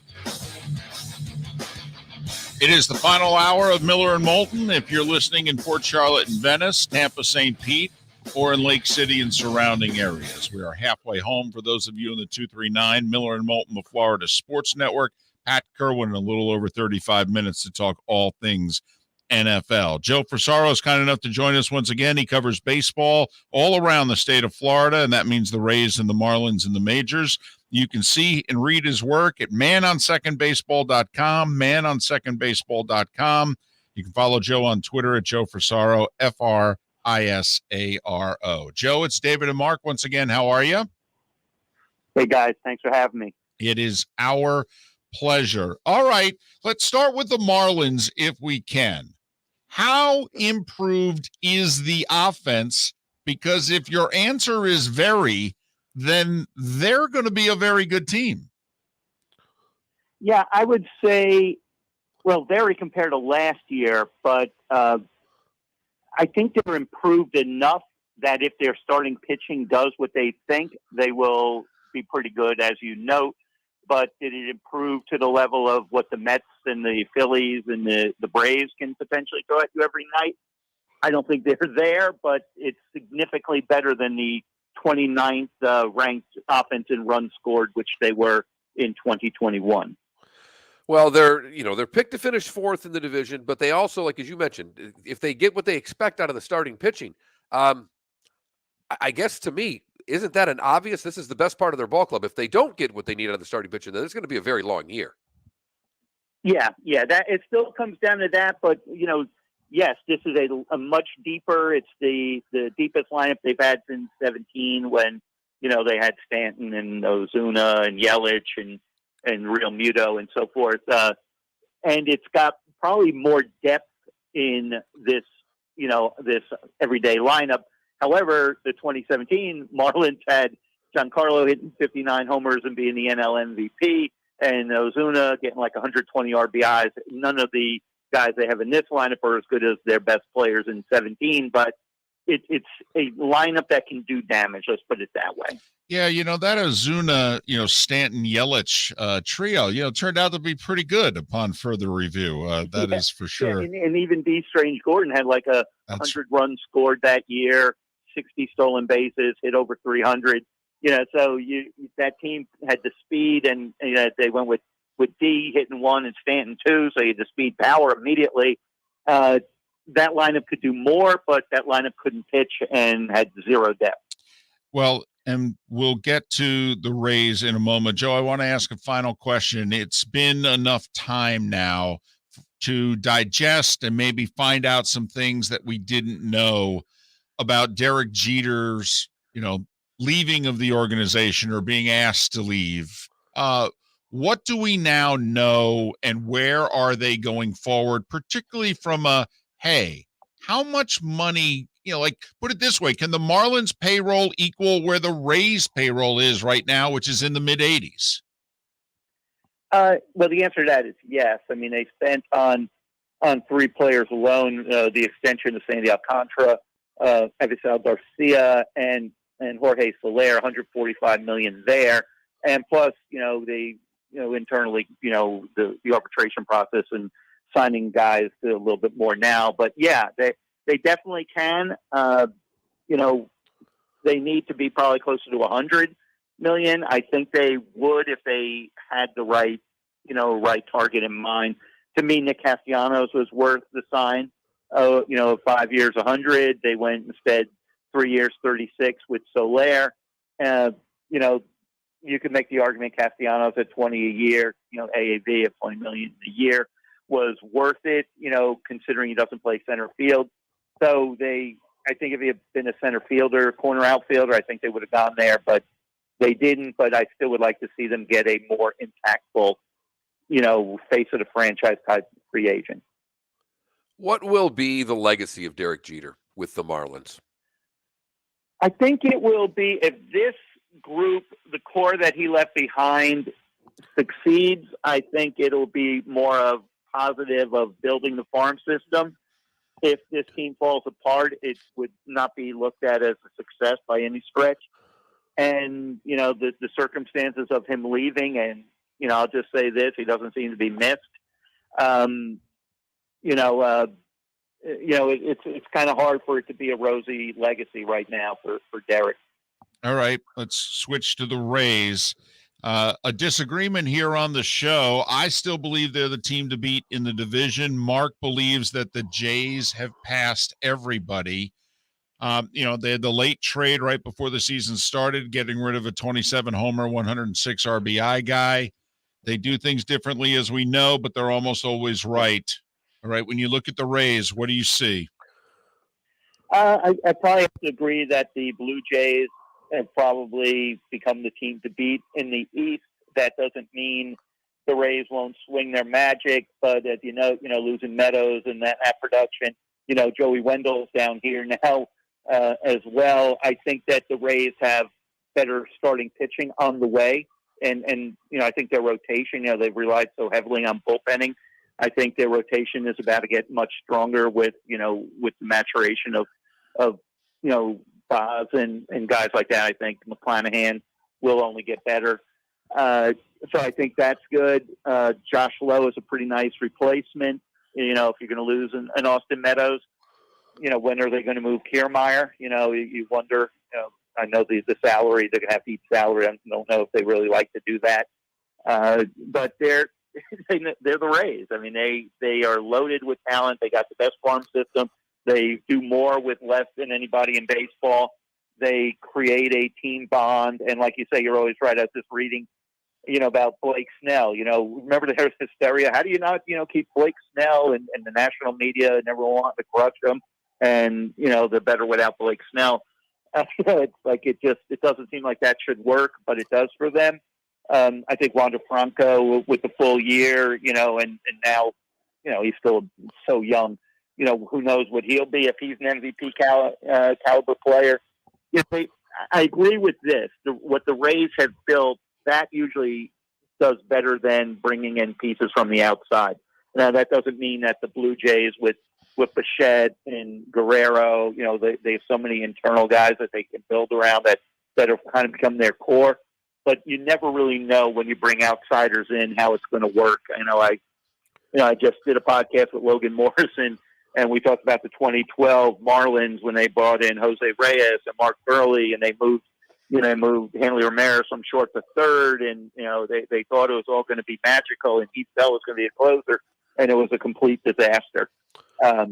So it's like your identity. What's the Blue Jays' identity? They're probably still flawed defensively, and we'll see how their pitching holds up. But the Rays, like you say, I think they're probably 2 on paper right now. But again, I wouldn't be shocked if they win it. But I probably would pick the Blue Jays to win the East right now.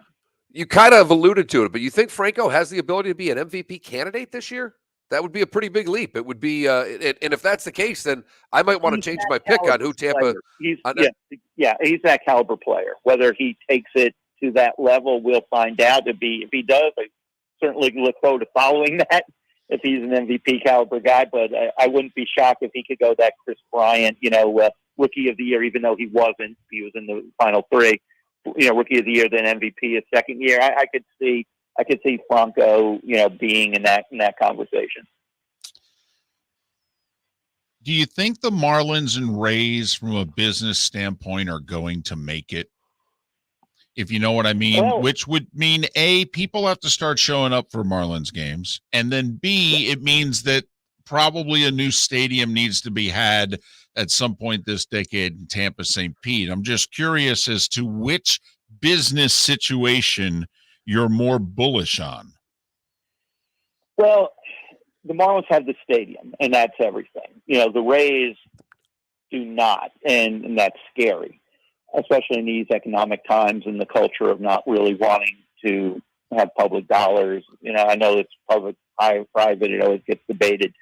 And then the location, as someone who used to work spent a decade at the Tampa Tribune, I think that side of the bay would be better. If it would be ideal on Dale Mabry if it could have done something where, basically where the Yankees spring training facility is, probably would have been better to have, the Rays there and the Buccaneers down the road. So that worries me for their long-term stability. The Marlins, on the other hand, they have the stadium. It's in not the most ideal location. But I will say this for both franchises. They are both of an age where, and I'll give Miami specifically. What I've noticed in my 20 years of covering the Marlins is when I first started, most Marlin fans were, we're transplanted New Yorkers or transplants from Chicago. So we're Cub fans and our kids are here at Marlins games, but the Marlins are their second team. Well, in that 20 years, there's been another generation of kids born from like 1995 to, and on up, who are now, in their 20s, pushing 30, some early 20s, some of them hitting the workforce. They've been raised Marlin fans. That's their team. So I think the generation is catching up where you don't have to find that, and I see it by increased passion and interest on social media. It's a small group, it's a growing group, but they're Marlin fans. They're in their mid to 20s, and they're very passionate as any fan base. They just don't have the numbers and the tradition of I'm a Yankee fan for 70 years because grandpa and great grandpa, and I grew up in New York. That I think that works in Miami's favor. I certainly hope it works in Tampa's as well. Joe, appreciate you making time for us. All right. All the best. Hopefully we can talk again later in the month. All right, guys. Anytime. You have a good one. Happy opening day. Joe Frisaro covers baseball around the state of Florida, which includes obviously Marlins and Rays. You can read his work, manonsecondbaseball.com, manonsecondbaseball.com. And you can follow Joe on Twitter at Joe Frisaro, Frisaro. Rays hosting the Orioles a little after 3 today in their home opener and season opener. Marlins on the road in Frisco to face the 107-win Giants team, a la missing Buster Posey and a few others. Hey, you want to try to catch back up with Ron Sirak at Augusta? Absolutely. That means we can talk Tiger. Correct. 10 minutes with Ron Sirak, all coming up after this break, followed by about 15 minutes with Pat Kirwan. Little golf, little football for you. That's how we roll. Friday edition, Miller and Moulton, Florida Sports Network. Hey, it's Mark Miller for the Training Grove by Orange Whip Golf, where golfers go to get better. Improve your golf game from home with Orange Whip Golf and Fitness online swing training program, The Training Grove. With a growing swing training video library and a daily program prescribed by golf fitness professionals, The Grove provides a clear path to unlock your most powerful swing, giving you control of your game like never before. Join thousands like me who have finally found a way to achieve results in half the time of traditional game improvement methods with The Grove's revolutionary blend of golf fitness, instruction, and award-winning Orange Whip products. Go to orangewhipgolf.com to get started for a free 14-day risk-free trial and use code Miller10 to get $20 off your first month. That's orangewhipgolf.com to get started for a free 14-day risk-free trial. Remember to use code Miller10. That will get you $20 off your first month. The Training Grove by Orange Whip Golf, where golfers go to get better. David Moulton for Napa, Napa Auto Parts, and Napa Filters. Insist on Napa filters for your vehicles, or if you're a do-it-yourselfer, only buy Napa filters. Napa has a filter for almost anything on earth that moves, whether it's motorcycles, foreign and domestic cars, vans, SUVs, earth-moving equipment. You get the idea. Napa Auto Parts, Napa filters. Insist on them for your vehicles, or if you're do-it-yourselfer, only buy Napa filters. Bring your big mouth to John Smith Subs and indulge in their overstuffed subs with the freshest quality ingredients. Enjoy our famous steak bomb with perfectly grilled, marinated sirloin steak topped with provolone cheese, grilled onions, peppers, mushrooms, crispy bacon, juicy tomatoes, and creamy mayo. Boom! Made-to-order crispy fries can be paired with the gator, the Cuban, the chicken bomb, or the Italian. Love local. Eat delicious with John Smith Subs. Find a John Smith Subs location near you today. We're listening to Miller and Moulton on the Florida Sports Network. Brooks, having last won a major in 2019, do you think this is the year Tiger's going to win another? I don't really care about Tiger, so whatever. Bryson, let's talk bombs. How many bombs do you think Tiger won this week? Hey guys, just to start off by saying that I won't be talking about Tiger. No questions about Tiger. There's enough of that, I think. So we can talk about something else, okay? Any questions? No. This is bullshit. Francesco, how excited? This is about Tiger. There's enough of that, I think. So You seen this? we can talk about something else, haven't. okay? Huh? Any questions? I haven't. It's that guy that does all the imitations. He's got Bryson. Bryson, how many bombs is Tiger going to hit today? I'm listening. Yep. The Sergio impression's great. DJ, how exciting is it to have Tiger back? Tiger's back? Really? DJ, how exciting is it to have Tiger back? Tiger's back? Really?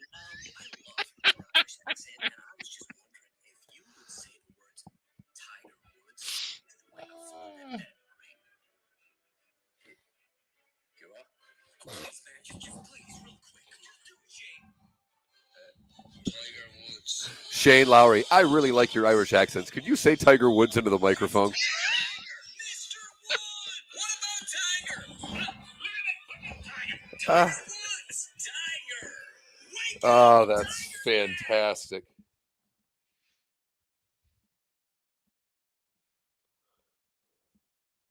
RCB, that's a really good point. There is a lot of land next to Ray J. Yeah, but not enough. I For don't a think full that. baseball Well, but stadium. also the problem you have to have is you have to be able to plan to have a baseball and football game at the same time, and do you have enough parking? Bingo. Which you probably wouldn't. Which you don't. Yeah. It's got to be out by the casino. It's got to be I-4, somewhere there. Isn't there a high school also like across the street from Raymond James? Not that I'm aware of. There's 2 strip joints. I was just gonna say there's 2 ballets. Oh God. I can't do chat, Arch. I'm sorry. When I'm off on location, I cannot do that. So I apologize. But it's Connor Moore on Twitter is who you're looking for. All the Masters press conferences summarized. Adam, I gotta say that sounds like a great night. Great meal at a great restaurant, and then walk over to a solid playoff game. That's a. Who are they playing? It says they're Red Sox, I believe. Does it? No, it doesn't. I thought it did. It took Bronx for Boston. Yep. I saw Boston. That is funny. You saw Bronx and You said saw Boston. Bronx, but that's I saw all right. Bronx and said, "Oh, they played Boston." Yep. Not that we scan these things quickly or anything.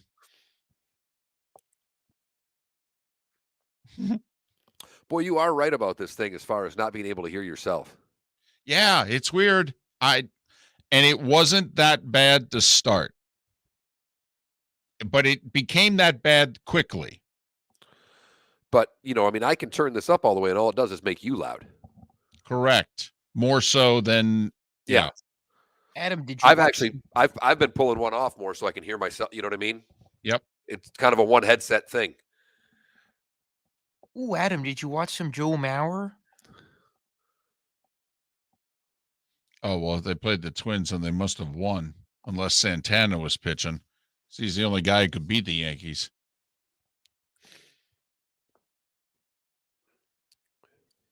All right.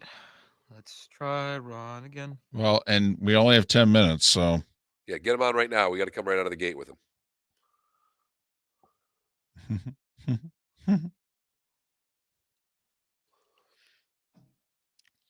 Hey, Mark, if it's okay about you, I was thinking we talk Tiger. Sure. M is always a good story. And the mullet and stash. Corey Connors from Canada's tied for 7th. Couple of great up and downs on 16 and 18 to finish. Yep. I know I could. I just don't feel like it, if you guys want to know the truth.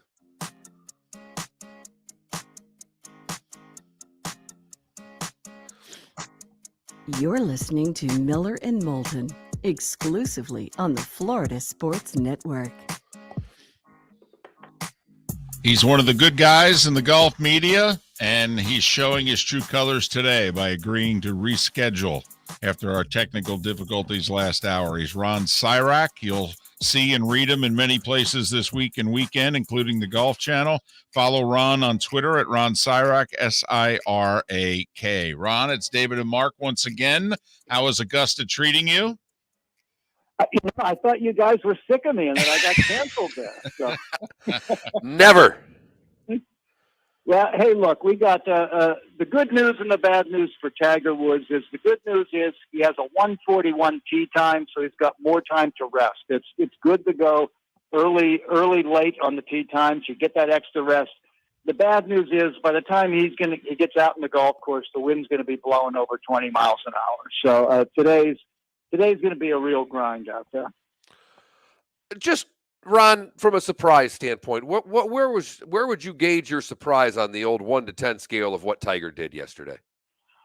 I'll tell you, that's such a hard question to answer because I've been covering him for 27 years, and I've gotten to the point where like nothing he does surprises me now. It's like if he'd gone out and shot 65 or 75, I don't think I would have been surprised. Here's what we saw, which was vintage Tiger Woods yesterday, which is he didn't play all that well. He missed 6 fairways. He missed 9 greens, but he saved pars when he had to. And he started right out on number 1, went down, made a 10-foot par putt on the first hole, and he turned a 74 or a 75 into a 71. That's what champions do. Now, the question is going to be stamina, and can he have that resolve 4 days in a row? You know, he's going to have to play. He's going to have to play better than he did yesterday. Today's going to be a real test for him. Ron, there's so much about Tiger that's remarkable, but you've been covering this sport your whole adult life. Golfers lose their touch and their short game as they get older. Tiger's wedge and short game and putting is the one thing that, outside of that one time he had the yips because of the back injury, I mean, that's the strongest part of his game at 46. I mean, you know, older guys sometimes can hit it just fine. They can't necessarily score it. Tiger can score it. We just have to see, can he hit it? Yeah, you know, and I always thought that was one of the parts of Tiger's game that was so, you know, we were always so awed and impressed by his power, his sheer strength, and how far he hit the golf ball when he first came out there, that we lost sight of the fact that he could play as aggressively as he played because he had the greatest up and down game in the history of golf. You know, I mean, the guy could make up and downs from any place you put his golf ball on the golf course, and we're still seeing that. He had 27 putts yesterday, and I can think of at least 3 putts. And I tweeted this out yesterday. I said I've never seen any great golfer make as many 10-foot par putts as Tiger Woods does. You know, and that's why he can be the aggressive player that he's always been, because he's not afraid of short-siding himself. He knows he's going to get up and down. And you're right, it hasn't gone away. I think we saw that particularly with the putter with Nicklaus, that Jack never got the yips. You know, he never was missing the short putts. He was the most reliably great short putter that I ever saw. And Tiger is showing that he might be that kind of person, that his game might age that way. And speaking of that, I think we are seeing Tiger. I think we're seeing his game age very, very gracefully. His swing is more under control than I've ever seen it right now. And I think he's accepted. He's no longer going to have a 99-mile-an-hour fastball. He's got to get people out with the breaking pitch, and that's the way he's playing the golf course now. Well, and he's always outthought everybody out there. You know, to your point, Ron, to turn 74, 75 into 71, that's such a testament to his greatness, because it's one thing for Cam Smith to get up there and go, I left a few shots on the course. We all know that. He played unbelievably well. He made 2 double bogeys, but for 16 holes, he was impeccable. It's anybody that, you know, any of the great players, when they shoot 66 or 67 or 68, they'll always tell you they left a couple out there.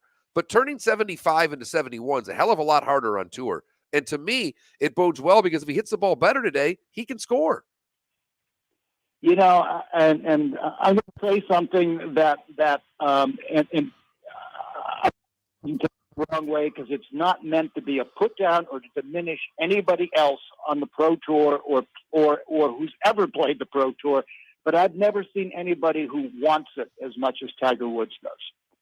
His desire, the fire in him burns as hot as I've ever seen in any athlete. And he is such a fierce competitor that, you know, early on when he was the full Tiger, you know, I swear he'd will the ball into the hole sometimes. By sheer force of mental ability, he would turn mediocre rounds into great rounds. And as much damage has been done to his body, that part of his mind is still there. He's still as mentally strong and as determined as he's ever been, which, you know, that tells you how much he loves golf. You know, it's been, as I said, I've been covering him for 27 years, and I think his desire is as great now as it was when I first started covering him, if not more, because he appreciates it more now than he did because of all the disasters that have been thrown at him. All right. Only 1 out of 5 guys broke par yesterday. and now we have a pretty good idea what the weather and the conditions are going to be. Do we think the winner is going to get in double figures here? I mean, how hard do we think it's going to get? Yeah, I think that today's going to be the most difficult day out there. What we have, 67 was our low score yesterday. I would be surprised to see that. Although the people who have the early tee times today have a chance to do some scoring out there. It's not going to be as windy, but Sunday's going to be the best day. I still think that they'll get to double digits under par because somebody's going to go out and handle those par fives quite well. But I would look right now at 12 under par, 13 under par would be a really good score. But we always say Saturday is moving day in a golf tournament. I have a feeling that this year Friday might be the moving day because it is going to be a challenge out there, and there's a lot of people. You look at Matsuyama and Hovland are at even par. Morikawa, McIlroy 1 over. Rahm and Spieth are 2 over. Those are all people who could play their way out of a tournament today, but they could play themselves right back into it today. And I have a feeling if you shoot 70, 71, 72 today, you're going to gain ground on a lot of players. Ron, thanks for fitting us back into your schedule. We really appreciate it. Enjoy the weekend, and goodness knows we've already seen something we didn't think we were going to see. So, it would be the story of my career if this guy won here this week. And I think it would outdo what Jack Nicklaus did at the age of 46 when he won the '86 Masters. Yep. Ron Sirak, follow him on Twitter at Ron Sirak, Sirak, and you'll see him on the Golf Channel, and you will be able to read him in many places. Ron Sirak, kind enough to join us once again here on Miller and Moulton. I agree with him. If Tiger were to do this, and I don't think that he will, it would be bigger than Jack in '86. Yes, it would. First off, they'd be the same age. You got the car accident, not having played for 17 months. I mean, Jack hadn't won in 2 years, but he was still playing. And Ron literally talking like he thinks Tiger can win. That's what he's done to us over the course of his career. It's not just Ron Sirak. It's all of us. He's out there 1 under T10. There's no one going, he can't win. He can't win. Come on, he can't win. Are you sure? Not Are this you weekend. sure? Of course I'm not sure. By the way, DJ with an early tee time today at 10-12. Keep an eye on what he does today. Especially since he did nothing on the par fives on the back 9 yesterday. That could be the guy that maybe puts 7, 8 under on the board and is the score to shoot at.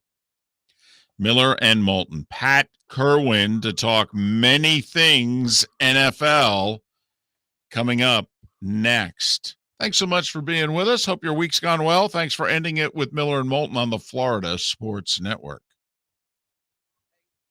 For the Training Grove by Orange Whip Golf, where golfers go to get better. Improve your golf game from home with Orange Whip Golf and Fitness online swing training program, The Training Grove. With a growing swing training video library and a daily program prescribed by golf fitness professionals, The Grove provides a clear path to unlock your most powerful swing, giving you control of your game like never before. Join thousands like me who have finally found a way to achieve results in half the time of traditional game improvement methods with The Grove's revolutionary blend of golf fitness, instruction, and award-winning Orange Whip products. Go to orangewhipgolf.com to get started for a free 14-day risk-free trial and use code Miller10 to get $20 off your first month. That's orangewhipgolf.com to get started for a free 14-day risk-free trial. Remember to use code Miller10. That will get you $20 off your first month.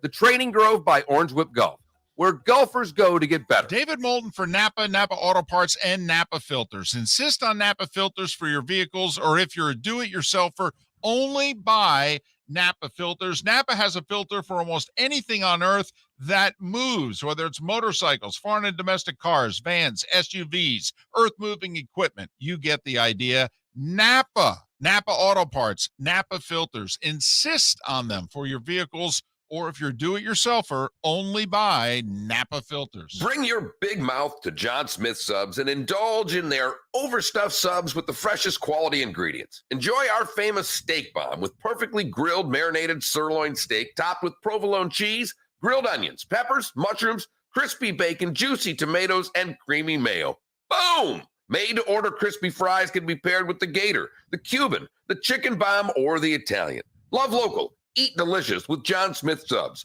Find a John Smith Subs location near you today. You are listening to Miller and Moulton on the Florida Sports Network.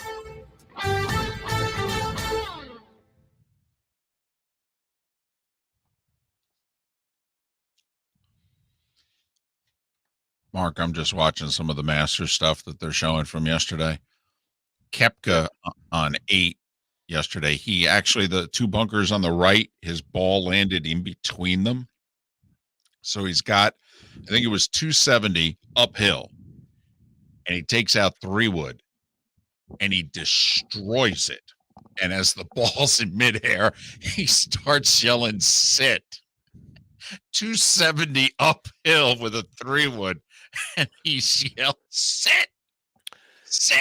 It's not even right how far they hit the damn golf ball.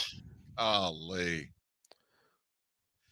An amazing stat yesterday. I forget. I think it was Hovland knocked it really close, like almost jarred it on 12. Has not been a hole-in-one on 12 since Curtis Strange in 88. Wow. Yeah.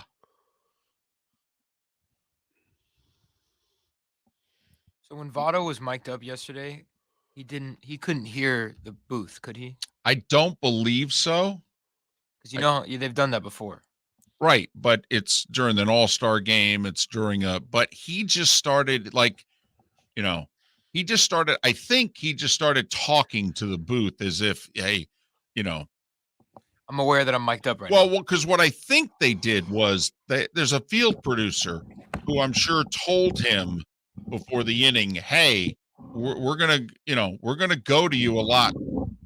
There's a base runner. I mean, just do your thing. And so that's how I took it.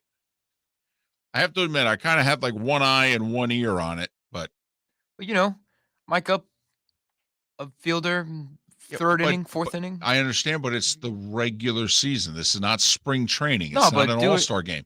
This is a regular. It counts in the standings. In theory, he could be distracted by the broadcast team and commit an error. I mean, hey, yeah, come on now. You think they're going to interview players in the huddle? You think in which they're going to, all of a sudden Brady breaks the huddle. He's walking to the line. And he's going to start letting Joe and Troy know what he's doing on the way to the center. And yes, we have players mic'd up all the time, but what we do is we get snippets. We don't go to them live. Right, and it ends up being a post-game thing. Well, or even in the game, but it happened earlier. Hey, we've got so-and-so mic up. Let's take a listen at what he said. Right, and they edited it down. They went to Joey Votto live. It's unheard of. It's unheard of, Philly. In baseball, you can get away with that kind of stuff. Absolutely. Listen, Mark and I have talked about it. We would do it in golf. Oh, yeah. Oh, my God. Every time they do the match, for example. Yeah, we just think that, they're all mic'd up. Interaction between the guys, interaction between the golfers and the caddies. There's a Netflix thing. They're trying to do one for golf like they did for F1. And the players, from my understanding, are like saying to the PGA Tour, yeah, okay, what are the ground rules here? Right. Because that F1 thing was cool, but we don't want our thing to be that cool. Right. We've talked about this before. But every time they do the match, like when it was Brady and Rogers were literally shit talking each other. We heard all but that's a made-for-TV event, Felipe. I mean, yeah, but no, not yeah. It's a made-for-TV event. The only reason that exists is a cash grab on television. Right, but it's like it doesn't mean anything. I'm saying no, it doesn't mean anything. But it's just I'm saying the template of it. I think that okay. I'm not going to argue with the templates, but they've been miking up players for years. They just went live with this one. Right. Let's call Pat.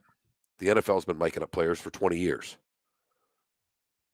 Usually on the Monday night pregame, they would show some of the mic'd up stuff from the week.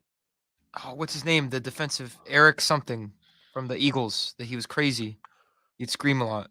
Pat Kirwan.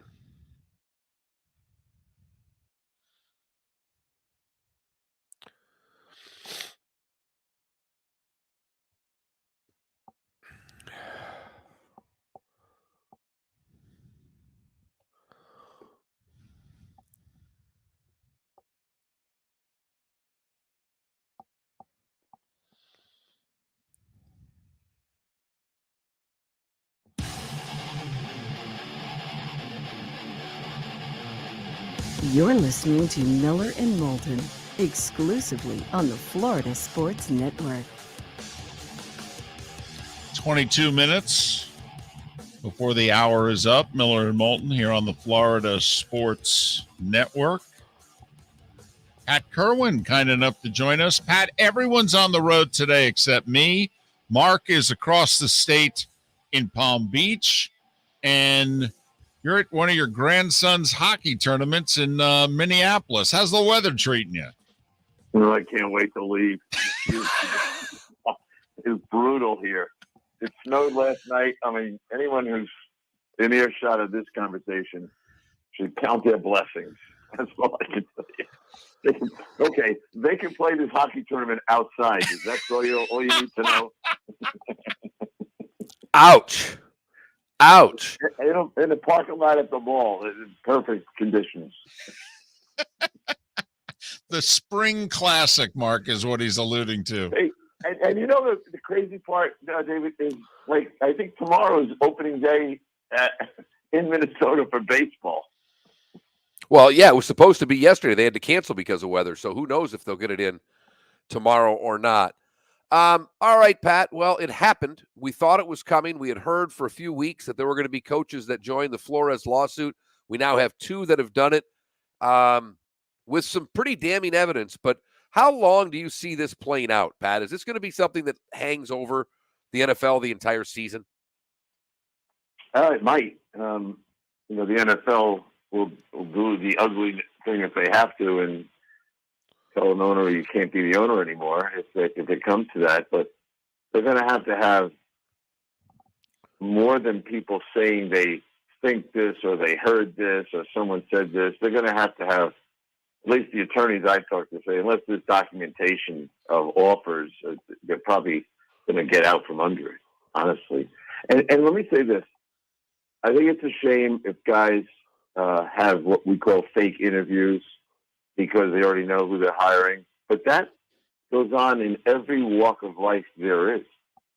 Sometimes it's more like, well, I don't know, maybe we'll run into someone we can't resist. But in the meantime, we're pretty sure we like candidate number 2, and we have 6 more scheduled. And what do? That people typically don't cancel the other ones. They want to see if there's someone out there. And a lot of times they'll be going, hey, he's not ready to be the head coach, but let's tell the guy we're hiring, he should hire this guy as his coordinator. That's another part of what goes on. Well, Pat, there was a famous story that the Giants knew they were hiring Tom Coughlin, barring, a meteor falling from the sky. But they brought in Lovie Smith, and he really impressed them. And, in fact, they kind of looked at one another like, are we sure we shouldn't reconsider this, or are we sold on Coughlin? And they said, okay, we were going to go with Coughlin. But apparently the legend has it that when the Bears were then looking for a head coach, the Giants said, you want to hire this Lovie Smith guy. And I think, could you see where some of the black coordinators are like, how come we don't seem to be getting the references like that after we do our interviews? Well, that statement right there can't be proven. Every time, let me just say this, there are teams that have relationships. So let's say you own a team, David, Mark owns a team, and I own a team, and you 2 guys interview candidate A.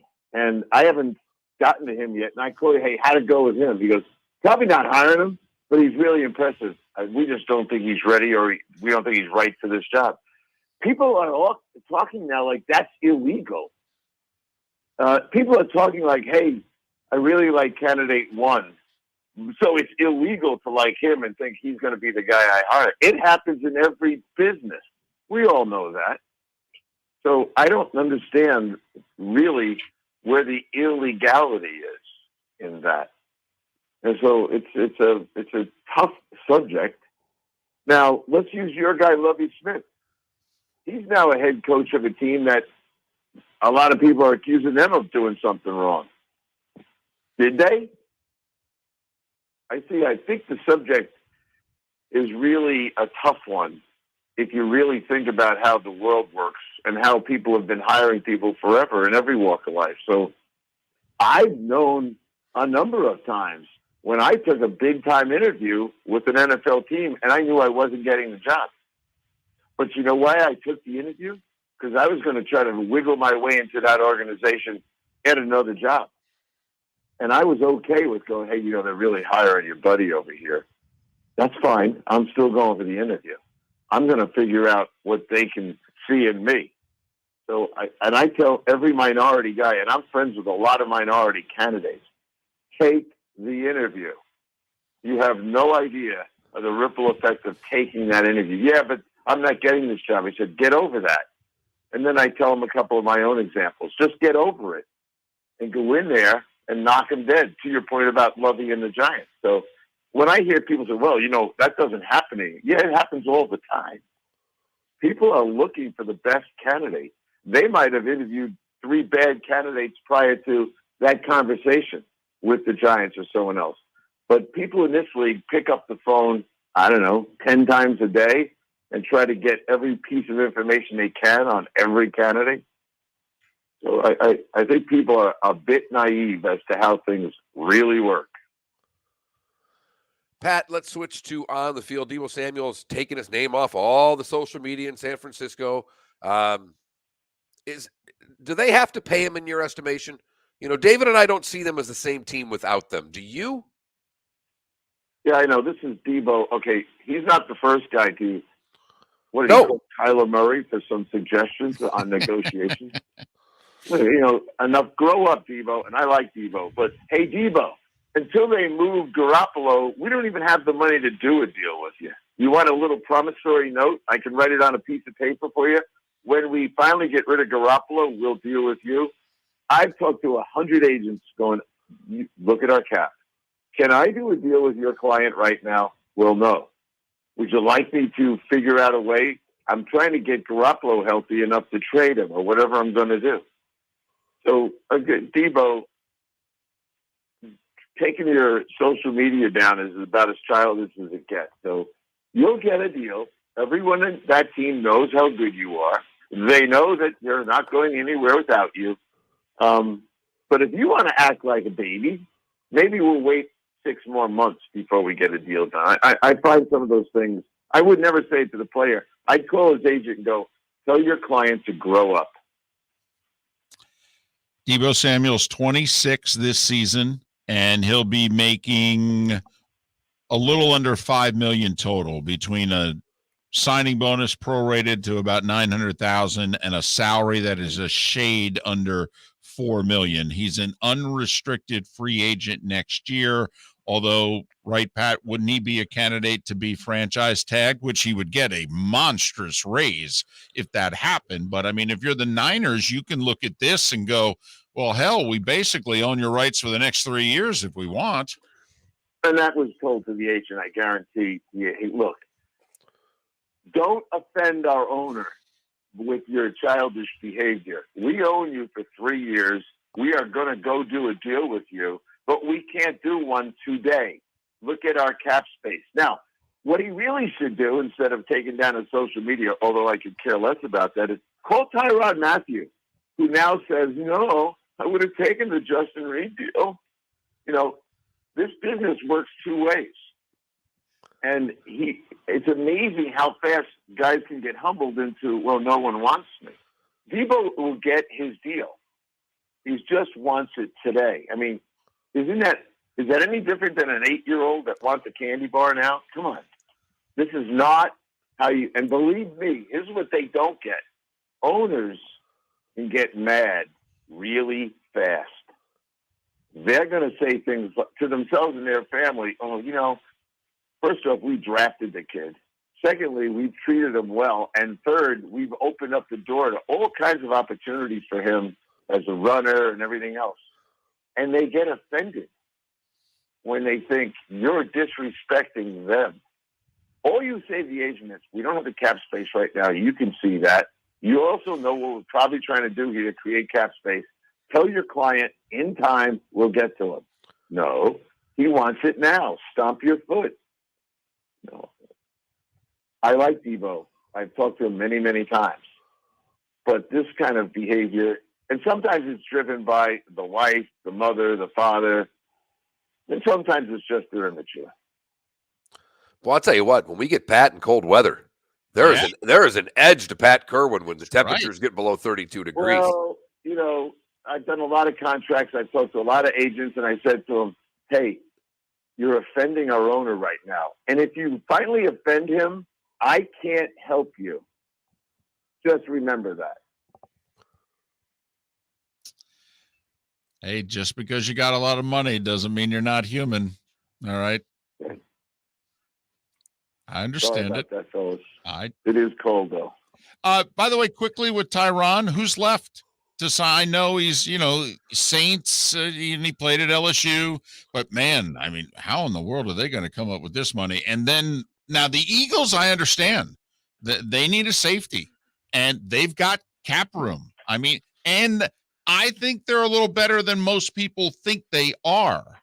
And they're going to add 2 first-round picks potentially and a high second. I mean, the Eagles can get sneaky good here in the next 3 weeks. Oh, I agree with that. Now, there are a number of teams that need a safety, and I'm sure most of them intend to take one in the draft. Cincinnati could be one of those kind of teams that might take one. New England might take a young safety in the draft. Philadelphia is on the list, of course, so are the Saints. Washington could take a safety in the draft. But if his price is coming down, which, David, I think you think it is, and so do I, you can't say things. If you're in a negotiating mode, don't say things like, I would have taken a Justin deal.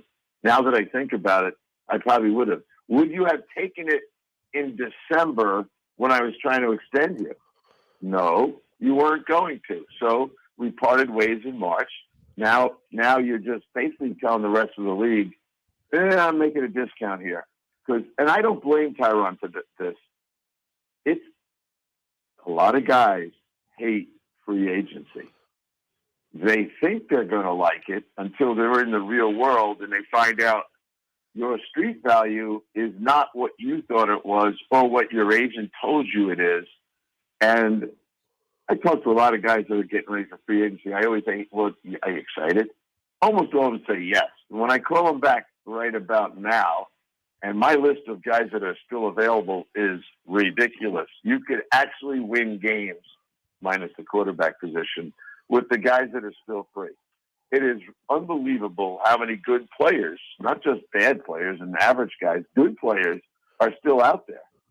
You put this group together, you can line up and play a great game. Now, Tyron's out there, Terrell Edmonds, Tart, Deshaun Gibson, cornerbacks Gilmore, Bryce Callaway, Janoris Jenkins, Joe Hayden, Chris Harris, Patrick Peterson. There's a lot of guys.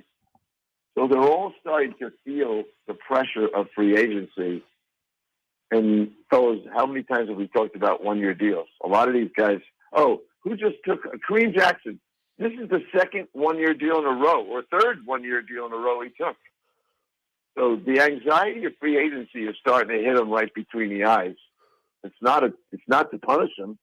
It's just the draft is right here. And the three of us talked the other day, safety position in the draft is not deep if you need to take one in the early 3 rounds because you need a starter.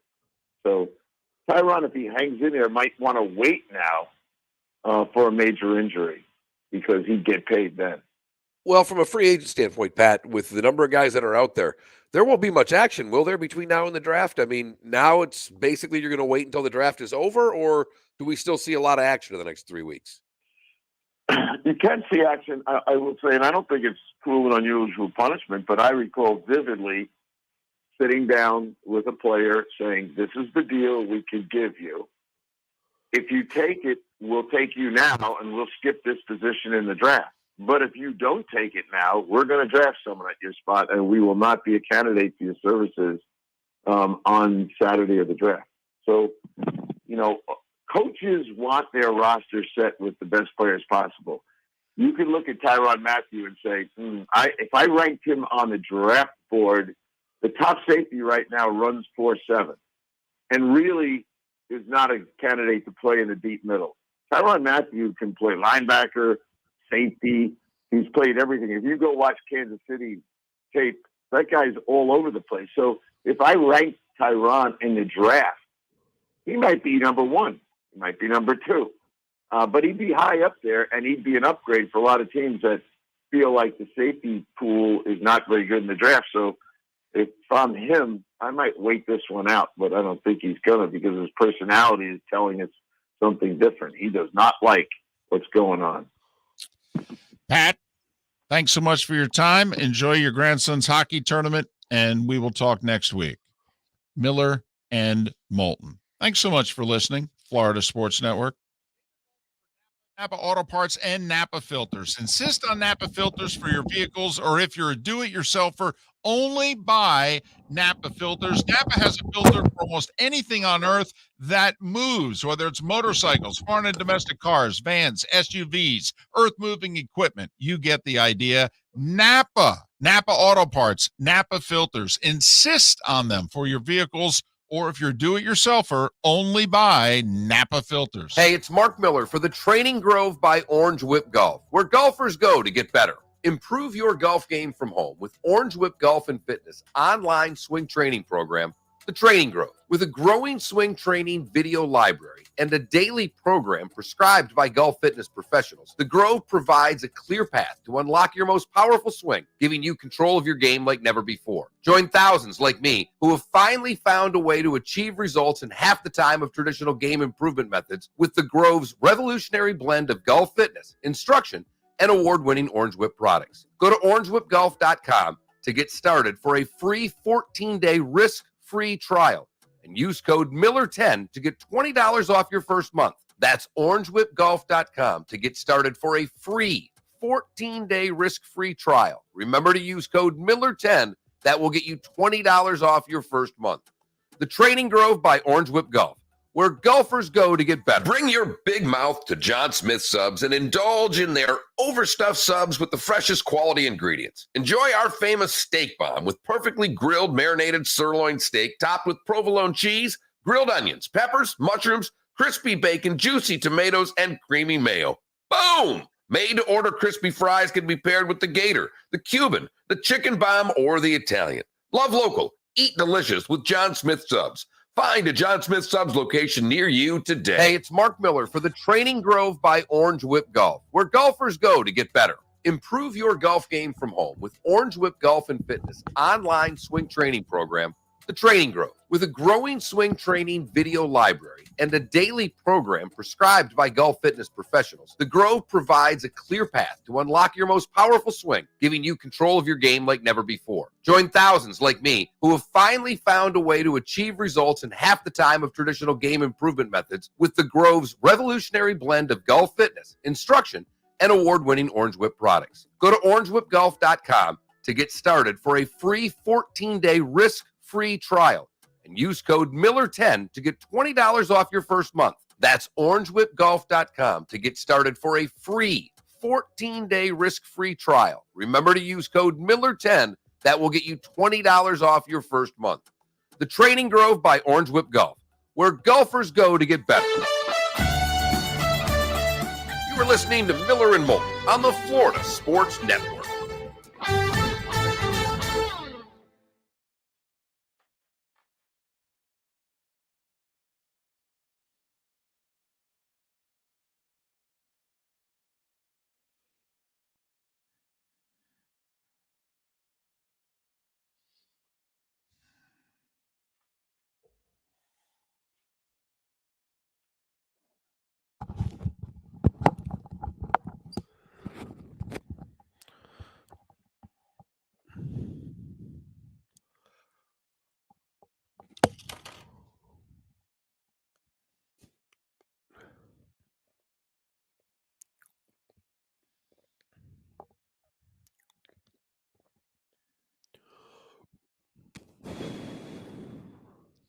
You gonna make it? Yeah, I think so.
Buried in Bourbon, considering how challenging the course was yesterday, and he played, he played in a decent time to play, but I mean, only 1 out of 5 guys broke par yesterday. Bingo. Oh. And he was one of the, 20%. Yeah.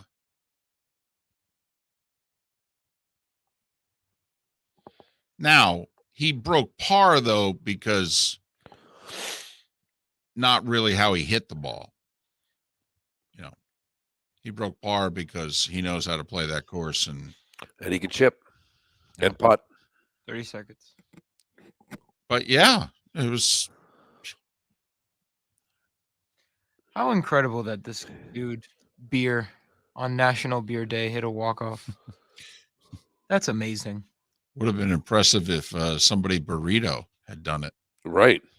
Burrito. It was National Burrito Day, too. No, I know, but the last name Burrito makes me laugh. All right, we're coming back.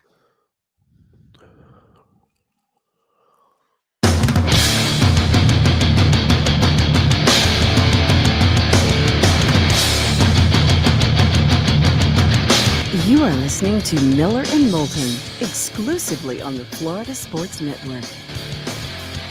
And now, here's Mark Miller and David Moulton. The home stretch of the show and the week, the bonus hour, Miller and Moulton, Florida Sports Network. I come at you from the cozy confines in Estero. Mark on the East Coast in Palm Beach. Hello, Muffy. He's watched the sunrise, and he's gazing out into the Atlantic. Love the oceans in the morning. I agree. I totally agree. And this coast is fun because you get a lot of big ships and things of that nature. So it's always fun to check out the horizon when you're staring out at the Atlantic, David. Well, he's more than a big ship. He's a BFD and then some. Tiger Woods. 1 under 71 and everything that came with it. The fact that he played yesterday, Mark, let's be honest. I mean, we start checking off everything that he represented yesterday. The fact that he was there, I kid you not, I watched him for like a half an hour and just kept saying to myself, this is live. He's doing this in 2022. And I know we can sit there and revel in the greatness that was yesterday, because it was. But I kept thinking on my drive over, listening to it on the radio, is what we talked about in the last couple of days. And I'm trying to find any athlete that's caused this much harm to themselves that's gained popularity. And I think it's because of the greatness, and we all want one more opportunity to witness it. At the end of the day, I think we let everything just slide off because we're all so hopeful that we will get one more chance to watch greatness. And yesterday, Pat's line, winning or hope, yesterday for all of the Tiger fans out there, gave them a tremendous amount of hope. Because as you and I have said, as Ron Sirak said, as we've talked about, he did not hit the ball all that well yesterday, but managed to shoot 71. And as Ron said, that was a 74-75 score. That's how he played yesterday. It managed to get it 1 under. And a lot of other guys can't do that. They can't play bad and shoot under par.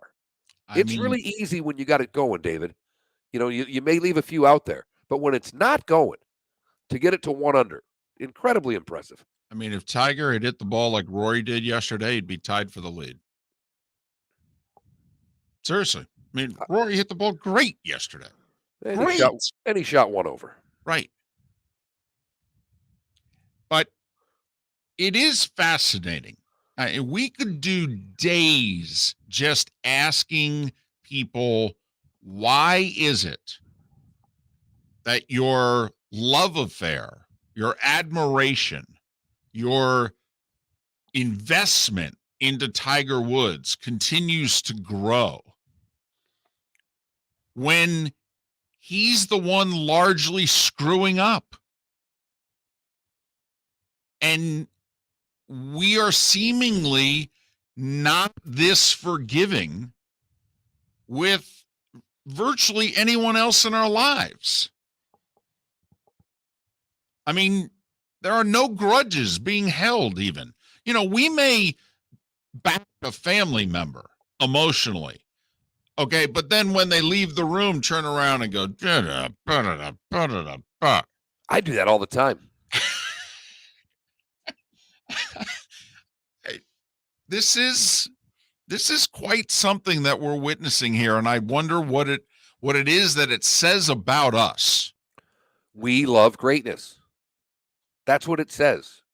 We want to see the best.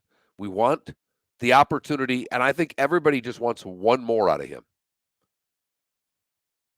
And I don't know if many thought they could get it, and when he goes and shoots one under yesterday, you start thinking, well, can he? And I was not a huge fan. I mean, I don't hate anyone or anything in sports. I really don't, except the 1980s New York Islanders. Otherwise, I'm fine, really. I root for everyone to do well. Just my team or my guys to do a little bit better. 40 years of that grudge, huh? Mark, if they hadn't won the cup in 94, you have no idea how big that grudge would be. Man, oh man. But a lot of heartbreak. I was a teen, man. These were my golden years growing up.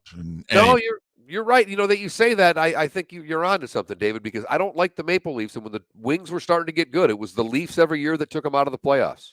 Right. And that was 30 years ago. And yet you're like, you know what? I still don't like them. I still don't like them all that much. So, but the one part of this fourth act that I think we're in with Tiger is, he's willing to acknowledge some weakness. One of the reasons why I was never on the Tiger train was it was just a little too much arrogance for me. And I like a healthy dose of athletic arrogance. This coming from the guy who loves diva wide receivers. Exactly. I love a healthy dose of athletic arrogance because I don't think you can be Michael Jordan without a healthy dose of athletic arrogance. I just don't think it's possible to be that good. But he would never acknowledge anything or anyone that would drop you down a centimeter from where it was that he wanted all of us to think of him at. And maybe, it's just age. I think we all mellow a little bit. I think it's the kids being around. But I mean, yesterday, as I'm listening early, he spent the entire first fairway walking up the fairway with Joaquin Niemann's caddy, having a conversation the entire time. That is so not Tiger. Right.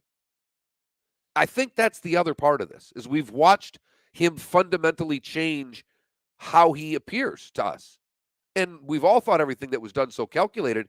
But when the golf announcers who are salivating over him going, he's having a conversation with so-and-so, Joaquin's, and it was a lengthy conversation. And they're joking around. Well, that wasn't Tiger.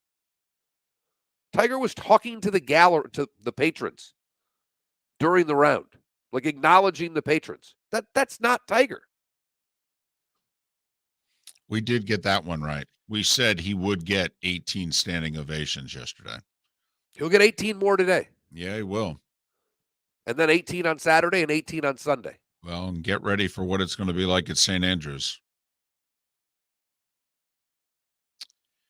Yeah, they're a little louder over there.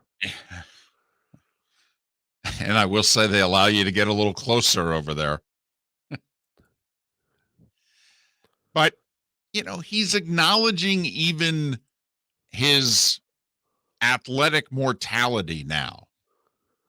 And, even just the interview he did in which he said, oh, man, I had a horrible warm-up. I mean, when did you ever hear Tiger in his first 12 years of his professional career ever admit that he didn't do something well? And so I will say that part of him is endearing. That part of him, to me, who was not, a foam at the mouth fan of his. That part is great to see. He's likable, Mark. You know, we talk about this all the time. When a television anchor, when a politician, when someone in an organization, coach or athlete, has the likability factor, it is the toughest thing to get when you don't have it.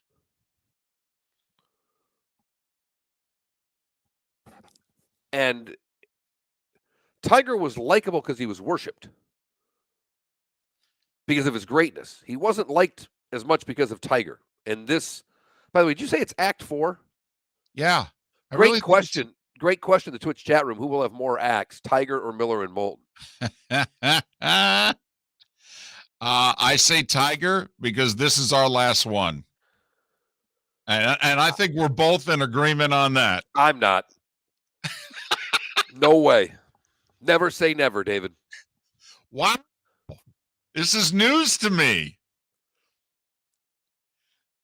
I just want to keep up with Tiger. It's the only way we can be, it's the only way we can compare ourselves to his career is if we get an Act 4. Gotcha. I'd like to see Act 3 last long enough that we don't need an Act 4.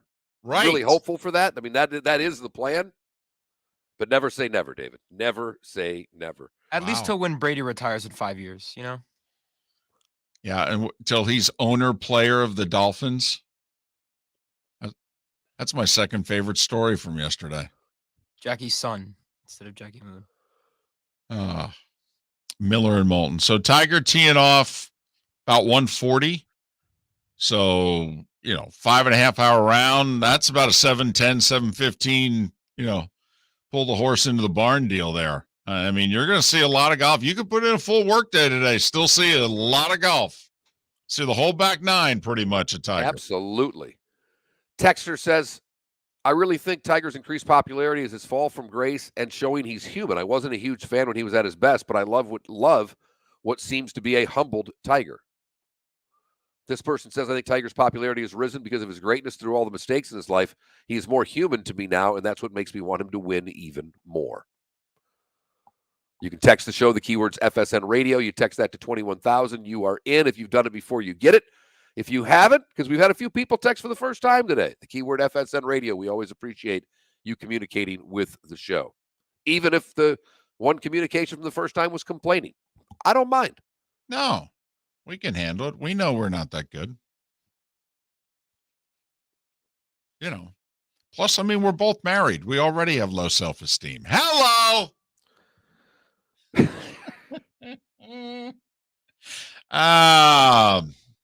Sometimes you find things funny that maybe others in your life won't. But 19 guys broke par, or 18 guys broke par yesterday. If I were to just put it at 17.5 today, where would you go? Ooh, for the round? For the second round, 18 players broke par. I think more will break par today by a small amount because I think some of those who were just absolutely intimidated yesterday will settle down. So I think some of the guys in the really back of the field, Mark, I'll get 2 or 3 of those guys that'll chime in with a 71 today. That'll help me win the bet. We got 2 amateurs that have a shot at making the cut. One's at 2 over, one's at even through their first round. Always love when the AMs can play on the weekend at Augusta. Certainly one of the special things about how they run this tournament. It's top 50 in ties, by the way. It's not a 10-shot rule. It's top 50 in ties, which after the first round would have meant 2 over, I believe. Correct. So you got to figure double that. So 4 over. Miller and Moulton. The good, the bad, and the ugly, and all that kind of thing coming up in 25 minutes. Florida Sports Network.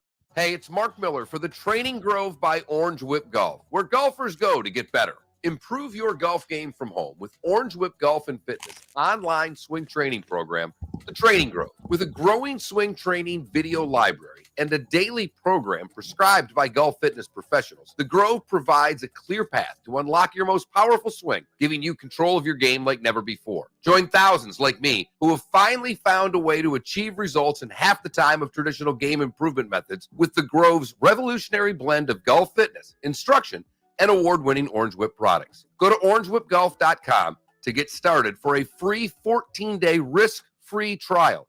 and use code Miller10 to get $20 off your first month. That's orangewhipgolf.com to get started for a free 14-day risk-free trial. Remember to use code Miller10. That will get you $20 off your first month.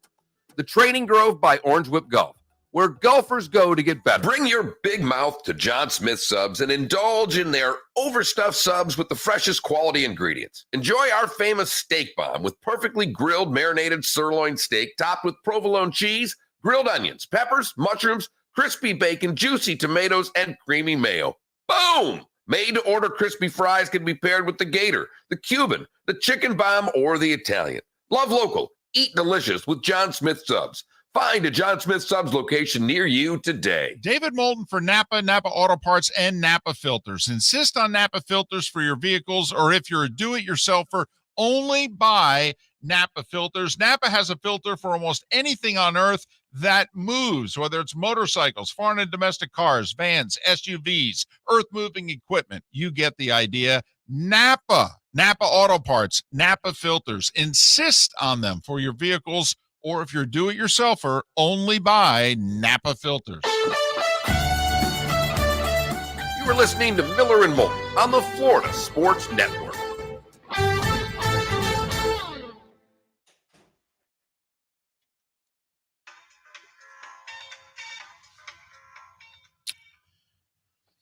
Yeah, that's strict. 15 years? You want to be listening to us in 15 years? Well, I'd like to be alive Holy crap. in 15 years. I'm going to be an old man. Yeah, okay, you're going to be an old. Shut up. You guys ever heard the song?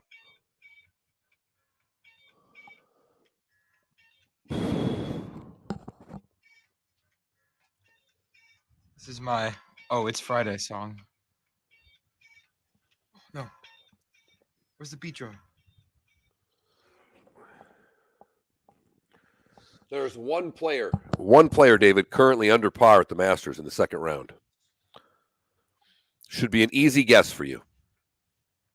Bernhard Langer. Charles Schwartzel.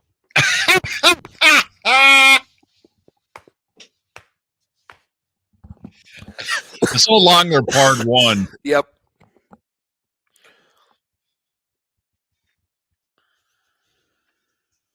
He parred 1 and 2.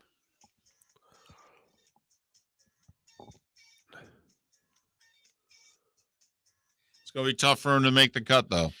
Yes. We have to shoot even bar. Twitch chat, in another lifetime, I'm a DJ. I swear to God. All right, Philly, that's about enough of that song. Okay.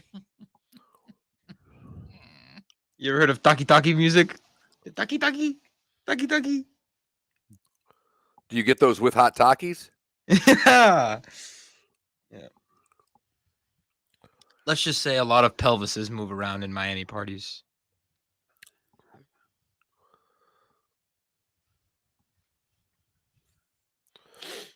Hey, man, we closed the Clevelander one night. No, you didn't. Oh, yes, we did. Super Bowl, 4 a.m. That's awesome. Oh, yeah. Oh, we're bringing it. I want to go to 11 so bad. Ever since I've turned 21, I have yet to go to 11. I need to experience that. One of the greatest strip clubs in the world. We were dancing with two black ladies and younger. And I think at one point I turned to Mark and he goes, "What are you doing?" And I go, "I'm just imagining I'm dancing with TLC." This was like 3:20 in the morning. Yep. We're going at it hard at this point. This is the 2020 Super Bowl, right? No, this is the 09 Oh. Super Bowl. Oh. We went to the 2 in Miami. No, I was single. Right. Oh, yeah, Mark? You're getting it all in Miami. That was a little tough with 3 people in one room. Oh, be- right, true. Good point.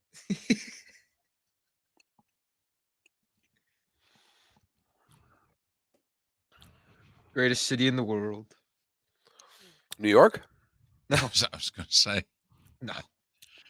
We have water that you can actually swim in without, Actually, plenty of water you can swim in New York. without contracting Actually, mutations. yeah, I grew up there in northern Jersey. The water's fine. In fact, the tap water, New York City tap water's always, like when they do the surveys and what have you, it's always top 5 in the country. Yep. New York City tap water. And believe it or not, my little town's right there too. But isn't the Hudson just like poop water? Well, you don't swim in a river. Okay. Right? You don't swim in a river, you swim in an ocean. I mean, no, with all due respect, the same ocean off the coast of Miami is the same ocean off the coast of Jersey. But the water is different. Okay. Right. Yeah, right. it Things is. wash up on shore. They Yeah, just did it again the other day. In the 70s. They just did the other in the day. 80s. Did it really? Yes. Golly. I've seen drugs get washed up on the shore. Yeah, in My own Miami. 2 eyes. It was the craziest thing. Right. I was like, holy shit. Holy shit. Hoping for that today so I can sell them and make some extra cash.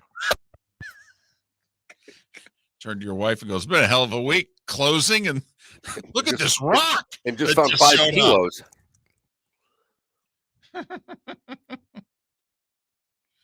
Look at this rock.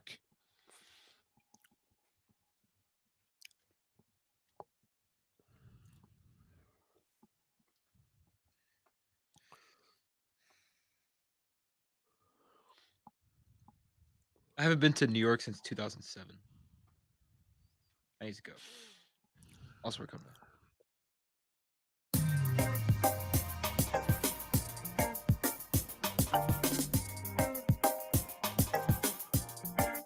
Welcome back to Miller and Moulton, only on the Florida Sports Network.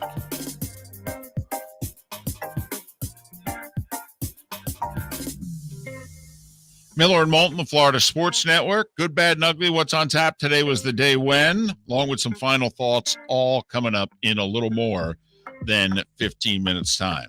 Mark on the East Coast in Palm Beach, overlooking the Atlantic there, practically doing the show on Ocean Boulevard. Is the sun now at the point where it's right in your eyes? No, it's up high enough that it's just perfect. Great Okay. morning. Absolutely beautiful. What's looking at sailboats, a couple of ships in the distance. Perfect. All right. Good to know. It'll be, crispy? Isn't that how Shane Bacon described Augusta today? Crispy, and did he say it could be electric? Crispy and fantastic. Fantastic. Right. Which, Sounds like a good order of wings. I was going to say, I didn't know if it was Popeyes, KFC, Chick-fil-A. I didn't know what he was talking about there, but okay. Augusta's going to be crispy and fantastic. Not a lot of players on the course already, but there is only one player thus far that is in red numbers. And David, it's your guy, Charles Schwartz. No, Charles Schwartzel. For those that don't know, 11 years ago, 2011, I was a columnist locally 3 times a week. And it was one of those magical Masters. I think, let's see, Jack won did Jack win the 50th? And so I think in 2011, it was the 75th Masters. And I went back 25 years before that. I think Gary Player won. So, legendary player, 50th Masters, legendary player. And so here we were for the 75th Masters. And you took a look at the leaderboard after 3 rounds. And, there were some good players on it. And then you had one guy whose name just sounded funny, Charles Schwartzel. And so I started my Sunday column by saying, this is the 75th Masters. All right. You're going to have an historic winner. So the one thing we know is Charles Schwartzel will not win the Masters. And he indeed won the Masters. Yes. And we have been trying to interview him ever since. Yes. And he was in the shootout the one year, and you made me, because we did 2 shows there, and you made me before the second show say, you need to dig up that column, you need to find it, you need to bring it to the show. We need to show him you're an idiot, not just tell him. We have to show him. I think he would have laughed his tail off once. Yes. And then you would have had him autograph it. And for you and I who don't give a rat's behind about memorabilia, we just don't. It's never been a thing for David and I. I could imagine that being in your office framed. Totally. Would have framed that sucker. I mean, that's one that has staying power. Charles Schwartzel will not win the Masters. Signed by 2011 Masters winner Charles Schwartzel. And that's how I would have asked him if he played along. I would have said, listen, if you're going to sign it, underneath it, you need to put 2011 Masters champion. And unfortunately, we did not get a chance to talk to him. It is still No. of all, and we have been incredibly fortunate to interview all kinds of great athletes and announcers, broadcasters, etc. But the one I want, the one interview that I have to have before we're done is Charles Schwartzel. My grandmother, God bless her, who passed away a couple years ago at 95, she saved every one of my columns, printed them out from Jersey. Well, she And- was the smart technological person of the family. There's no question. And I'm about not that. joking. All right. This is a lightning bolt's about to hit me, but I swear this is the truth. So to this day, my mom still has her mother's phone. And at first I asked her, I go, is this just for sentimentality? And she looked at me and went, oh no. And I go, well, why is that? She goes, because my phone can't get all the stuff that you send me. So I need you to keep sending it to Jima's phone. Okay. So when you keep sending those texts, make, that have the links and this, you got to send it to Jima's phone, because her phone, I can see all the pictures. I can open it all up. My phone, because my mother had a flip phone forever. She's like, I don't get them. So up until recently, all right, I was still having to send texts, not just to my mother, but to her late mother, so that my mother could read the material. All I'm thinking of is Ferris Bueller's right now. You want to roll that dead grandmother out? We'll take a look at it. So I have it somewhere. It's in a big plastic container. Every time my wife, by the way, wants to do spring cleaning, I grab the plastic container and I take it out to the recyclable bin. And she's yelling at me, throwing things at me. I'm like, these are old columns. Who cares? It's paper. All right. My wife, apparently, Mark, all right, when I die, all right, I don't know. Apparently, in the will, somebody's going to have to do something with my columns. Well, I think one of us will have to read one of them for the eulogy. Probably the Charles Schwartzel column. Probably. Say, this guy, he was something. All right. To give you an idea. Right. He could see the future. Miller and Moulton on this Friday. So, Tiger in the third to last group at 140. It's opening day today for, over half of Major League Baseball, since only 7 games and 14 teams played yesterday. 13 games today, including the Rays and the Marlins. Marlins on the road in San Francisco. Rays are home at 3:00. A very serious question. You're a Rays fan. You've got tickets to the game. Tiger Woods is teeing off at 140. The Rays are playing at 3:10. I'm giving my tickets to someone. I thought you were going to ask, do the Rays sell out today? Because my answer to that's probably no. And I know it's opening day and all that stuff, but this is not the same. It's not opening day. They didn't sell tickets to this game the way they had previously pre-sold opening day. So I don't even think the game sold out. Well, you saw numerous examples yesterday at Wrigley, the Nats game. Now, the Braves were sold out. I mean, they're celebrating their World Series and all that. That place was packed. But, no, that's a good point. And I'm glad you brought that up at the game, because I was thinking about that today. Any opening day, not just Rays, whoever your team is. You got tickets to opening day today. Are you going? Like the Tigers start the season today, it's Masters. Well, gentleman in our Twitch chat room said that, I've got tickets to the Rays game today. By chance, is there any place in that dome where I'll be able to see Tiger? And I'm trying to think. There's a little sports bar out beyond the center field wall there, right? Yes. Because this isn't like SoFi. I mean, SoFi has, if Tiger was in contention Sunday at the Masters, and the Rams or Chargers were playing, the way their scoreboard is set up, it's divided. Now, they make it all one when they need to, but they can divide it all up into this little section. Here's its own screen, and they could put the Masters on it if they wanted to. You could sit at the Rams or Chargers game and watch the Masters. I will say, if you're going to the Rays game, you should have a television in your suite so you can watch it there. If you don't have a suite, I don't like your chances. No, I don't either. The only thing I will say is you can watch an hour and a half of Tiger before first pitch. And even if it's a 3 hour and 20-minute Rays game, you could probably watch them play the last 2-3 holes afterwards. Because it was slow yesterday, and I don't imagine it changing today. No. These are going to be 5.5 hour rounds all day long, all tournament long. And, you know, it is, golf is long. But I guess when we're watching Tiger, it doesn't matter how long the round is, we're fine with it. Miller and Moulton. Good, bad, and ugly. What's on tap today was the day when, and some final thoughts coming up next here on the Florida Sports Network.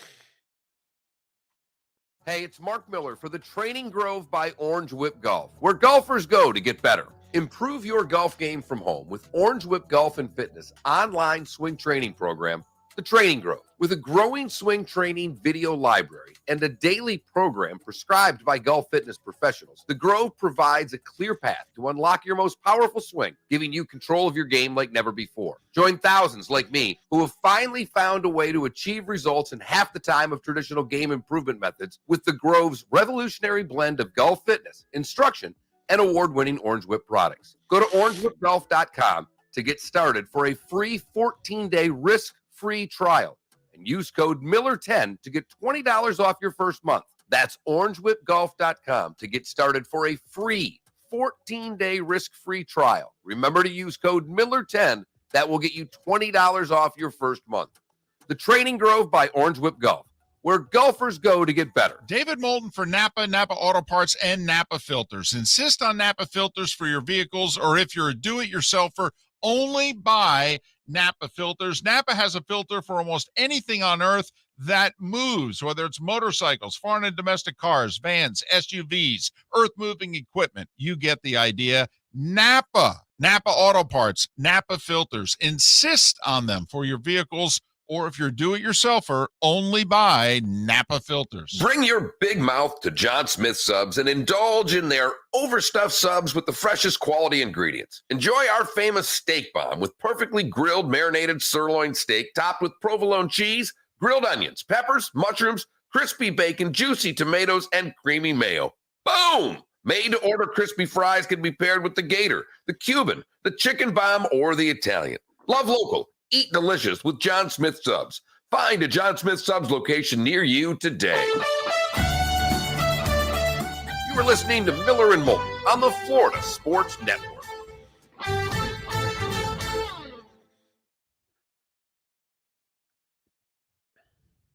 Pretty funny. J.J. Watts made a kind comment about Julie Louise-Dreyfus on Twitter. Won 6 enemies for Veep, but I still think her performance might be underrated. She responded, yeah, but I don't have 102 sacks. Yet.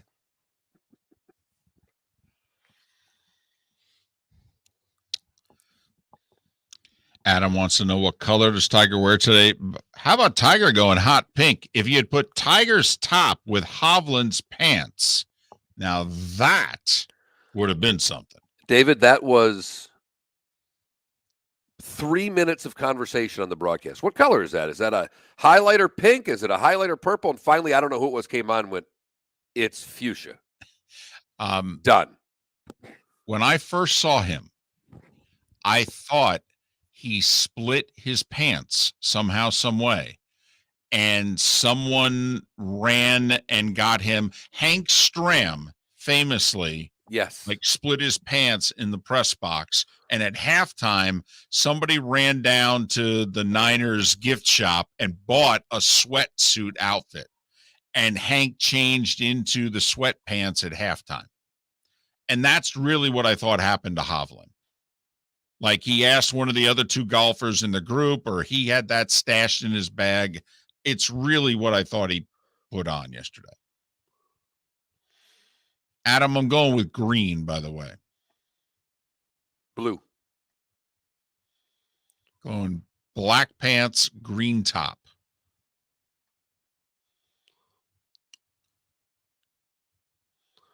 Oh, wow. I don't know if you have this one, David. Today in 2000, more cowbell. Oh, no. No. Hey, I realized something yesterday. Remember we had Curtis on and Yeah. I was saying Westwood won? Apparently, the SiriusXM gave the Masters so much money, it's not on Westwood One anymore. It's on Sirius only? It's only on Sirius. Because remember, this station, we used to carry it. Yeah. Well, the highlights. Yeah. But that's No, right. They no, carried it no. on the weekend. They carried it, didn't they? You cannot be serious. Oh, yeah. Oh, no. We carried the Masters all for 5 hours Saturday and Sunday. No one complained. We had multiple sponsors. It's the number one golf market in the country. Of course I packed a bathing suit. What are you, crazy? It's a little too chilly for me today, though.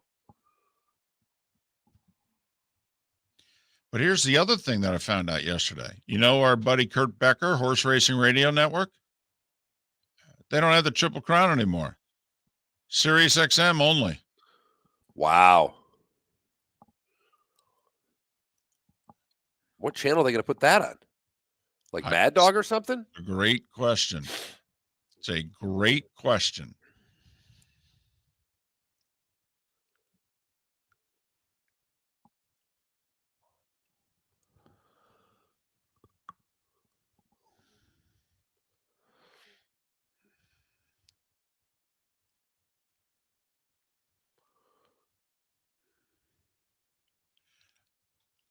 Mark, did you see any of the coverage yesterday or was it all radio? Very little. I'm curious everyone's thoughts on the drone shots. Yeah, and I watched probably more early of just Tiger than I did the actual coverage.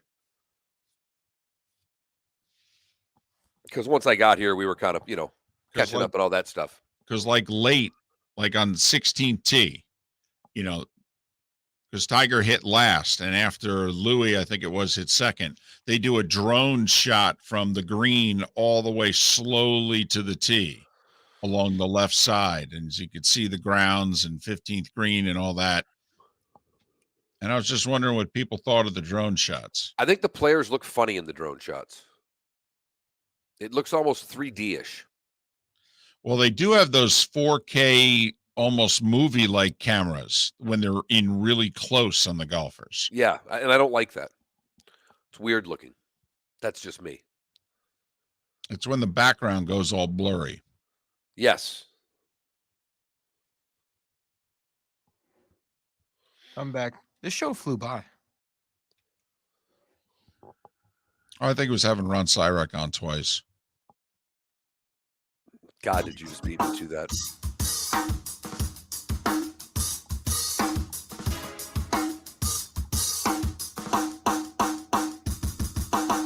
Welcome back to Miller and Moulton, only on the Florida Sports Network.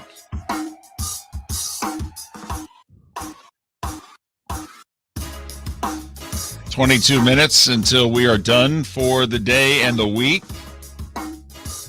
Thanks for being with us, Miller and Moulton, the Florida Sports Network. Subscribe and follow us on Twitch TV, if not just for that last segment. Twitch.tv/Miller and Moulton. We always keep track of which one of us and at what time does it happen says something that officially becomes the, Dan Patrick has his stat of the day. Between Miller and Moulton, we have our a-hole moment of the day.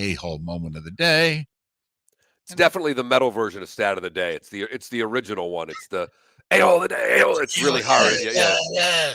But right before we came back from break, Felipe, our young producer, who had a rough segment with Ron Sirak, where the equipment was changed around and we didn't get Ron on when we were supposed to have him on. We ended up having him on later. He was very gracious, which was nice because we had a technical snafu. And Felipe, literally right before coming back from break, says, man, this show flew by today. Without hesitation, David went, well, it's because we had Ron Sirak on twice. Not much we can do to quiet Felipe, because even when he takes grief, he usually comes back for more. That was damn near a low blow right there. Not only that, he hasn't made eye contact with me since, so I can only imagine what he is saying underneath his breath.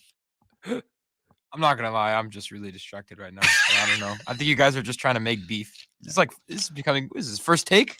What's going on here? 20 minutes before the hour, time now for Leave it to the oldest guy in the show, and definitely the oldest soul to live in the past. Here's David Moulton with Today Was the Day When. Well, you got to go back to the second Masters in 1935. The Squire, Gene Saracen, won it today in a Monday playoff over Craig Wood. Remember, he made double eagle on 15. They didn't have scoreboards. This young kid comes running all the way back to 18, and he goes, Saracen just made 2 on 15. And they go, no, he made 2 on 16, the par 3. No, he made 2 on 15. 4 wood, I believe. 1956, Jackie Burke Jr. wins his Masters, 1 shot ahead of amateur Ken Venturi. Kenny shot 80. Last Masters without a 36-hole cut, by the way. Mark, 1956. Al Davis becomes commissioner of the AFL today in 1966 at the age of 36. He's not commissioner long. We get the merger and Rozelle and all that, but 1968. Today was the day, Mark. Henry Hill, Jimmy Burke. The Air France robbery. Goodfellas. $420,000 they stole back in 68. It's a good day. That's over $1 million today. That's a good day. And we got a good movie out of it. Did we? 69, all 4 expansion teams in Major League Baseball won their debuts. The Royals, the Padres, the Pilots, and the Expos, who beat the Mets, who lost their 8th straight opening day game to start their franchise. And since then are 40-13. You heard that right. 40-13. That's 76%.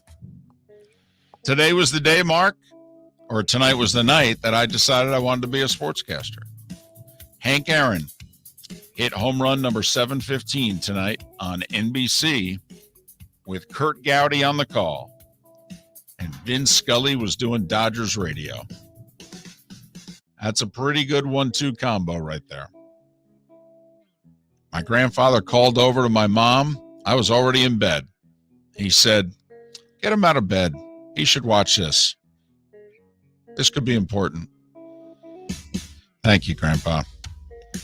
Frank Robinson debuts as player manager for the Cleveland Indians today in 75, the first ever black manager in baseball. They beat the Yankees 5-3. Leroy Selman, the late Leroy Selman, first overall pick of the draft in 76 by the Buccaneers. Clint Eastwood elected mayor of Carmel, California on this day in 86. I skipped over on this day in 79, final episode of All in the Family. He does 4 years of Archie's Place. Right. Not good. No. But final episode of All in the Family, I think they did like 205 episodes all told. Today was the last one. Jim Abbott only had the one hand, made his Major League debut today. Pitched 4 2/3 innings. Twin Peaks, Mark, premiered on this night on ABC shortly after Nick Faldo won the playoff against Raymond Floyd to go back-to-back at the Masters. He was the first one to do it since Jack. Bill Shoemaker was paralyzed in a car accident on this day in 91, and it was the same day Michael Landon announced that he had inoperable pancreatic cancer. would make a triumphant appearance on The Tonight Show a few days later, and we would never see him again. He died within 6 months. Carlos Baerga, Mark, hit home runs from both sides of the plate in the same inning today in 1993 against the Yankees. Wow. He was the first one to ever do it. On this day in 94, Kent Mercker no-hit the Dodgers. Braves had a lot of pitching in the 90s, Mark. A lot of This just in? Yeah. It was on this day in 2001 that Tiger completed the Tiger Slam. He won the last 3 majors in 2000, wins the Masters in 01, beat Duvall by 2, Phil by 3, and when people asked, is it a Grand Slam, Tiger said, well, I got all 4 trophies on my coffee table at the same time. You call it whatever you want. And he had the players, too. Yes. Zach Johnson won his Masters on this day in 07. Bubba won his first Masters in a playoff over Louis Oosthuizen on this day in 2012. The Rock and Roll Hall of Fame, Mark, 6 years ago was Chicago, Cheap Trick, Deep Purple, Steve Miller, and NWA. And one of the great speeches ever given by the drummer from Chicago. Absolutely hilarious. How long ago does this seem? Patrick Reed wins the Masters by 1 over Ricky Fowler 4 years ago. Who? Well, damn near for both of them. Absolutely. I mean, Patrick Reed's just a run-of-the-mill T45 guy right now, and Ricky Fowler can't even make the Masters.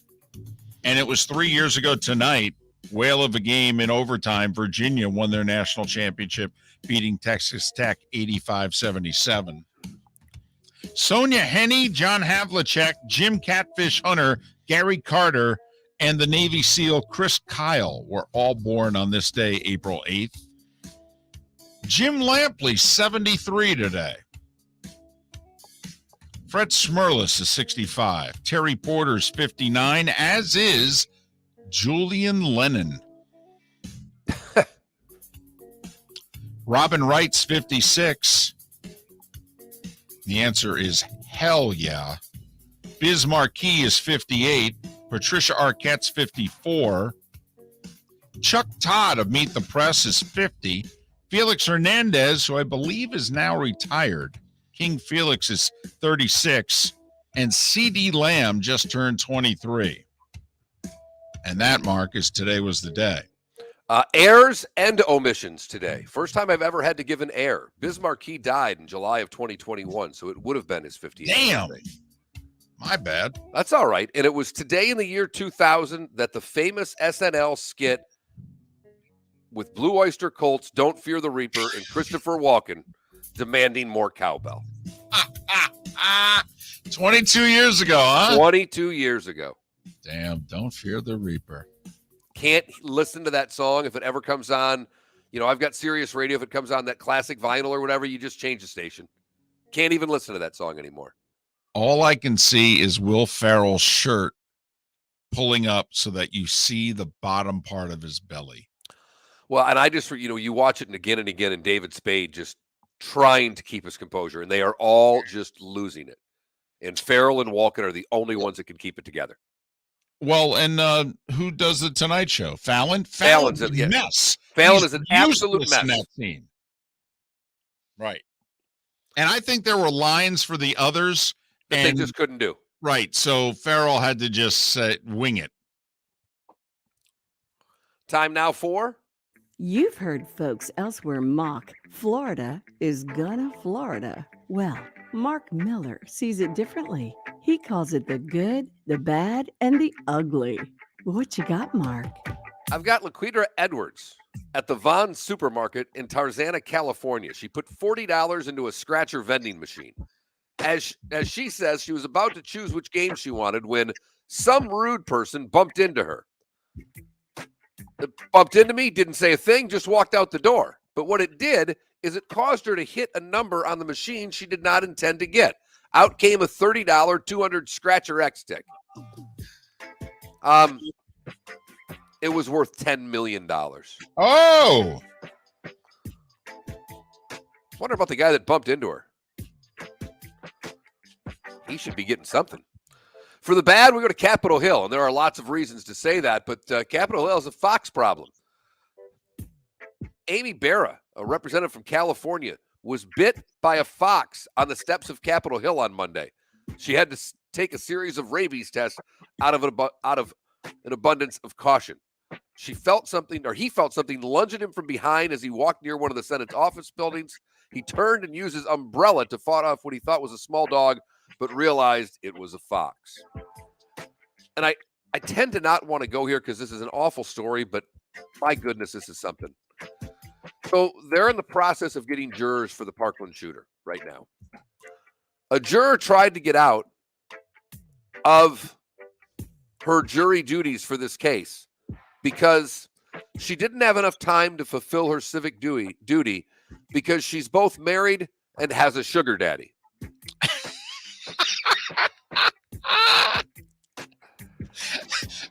Your Honor, this is really going to crimp my style. This is going to ruin everything. I got a nice little thing set up here. She said this whole month. Let me clarify myself. July 2nd is my birthday. July 4th is my son's. July 18th is my other son. And I have my sugar daddy that I have to see every day. I'm sorry, the judge asks. My sugar daddy, Bristol responds. I'm not exactly sure what you're talking about here, but I'm married and I have a sugar daddy. I need to see him every day. That, David, is the good, the bad, and the ugly. On today, April the 8th, 2022. Of course, they just outed her. I mean, now the husband knows about the sugar daddy. I don't think the husband cares.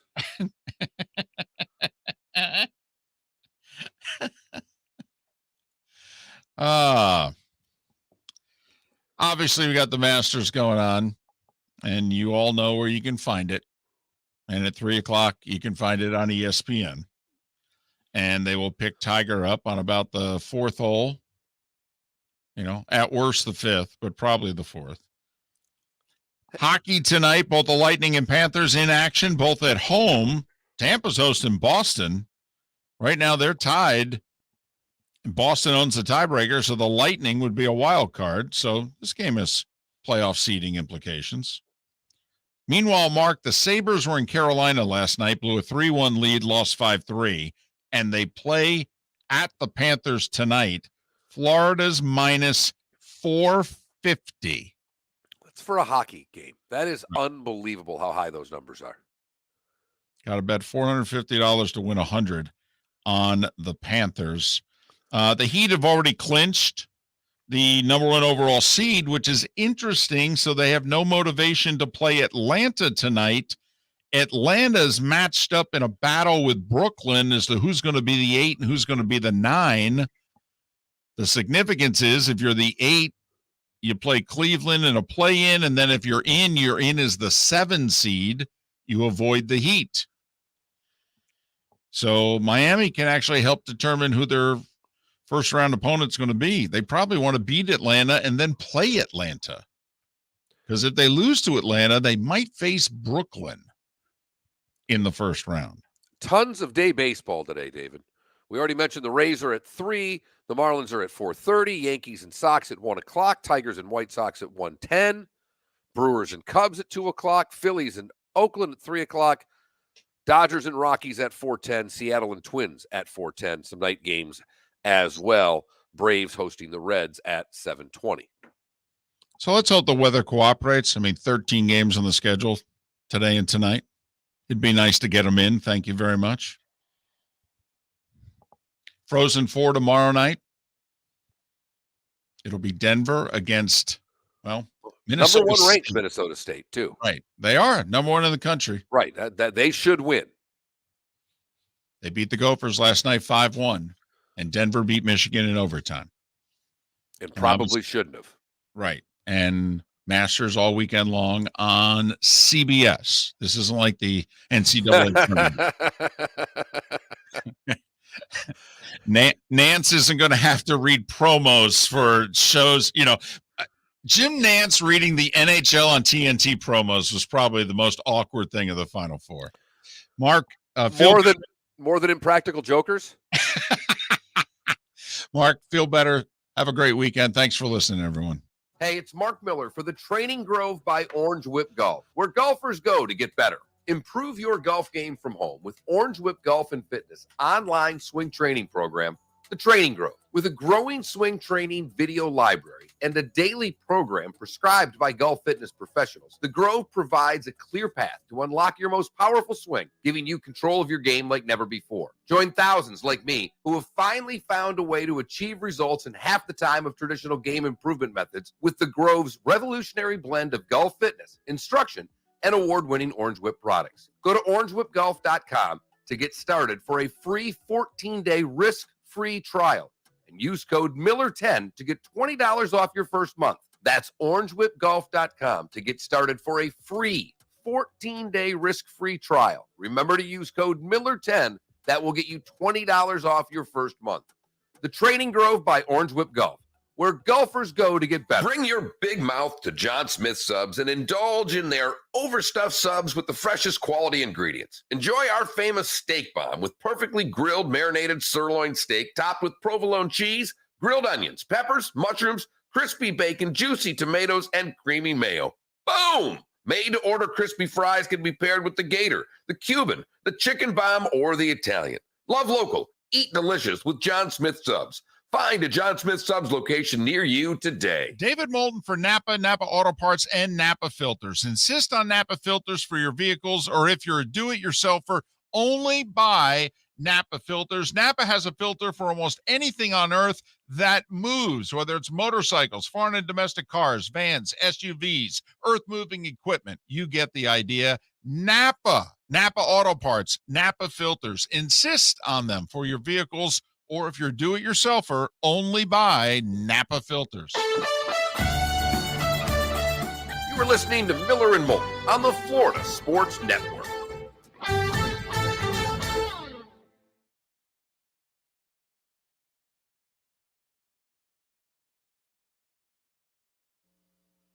Mark, are you still there?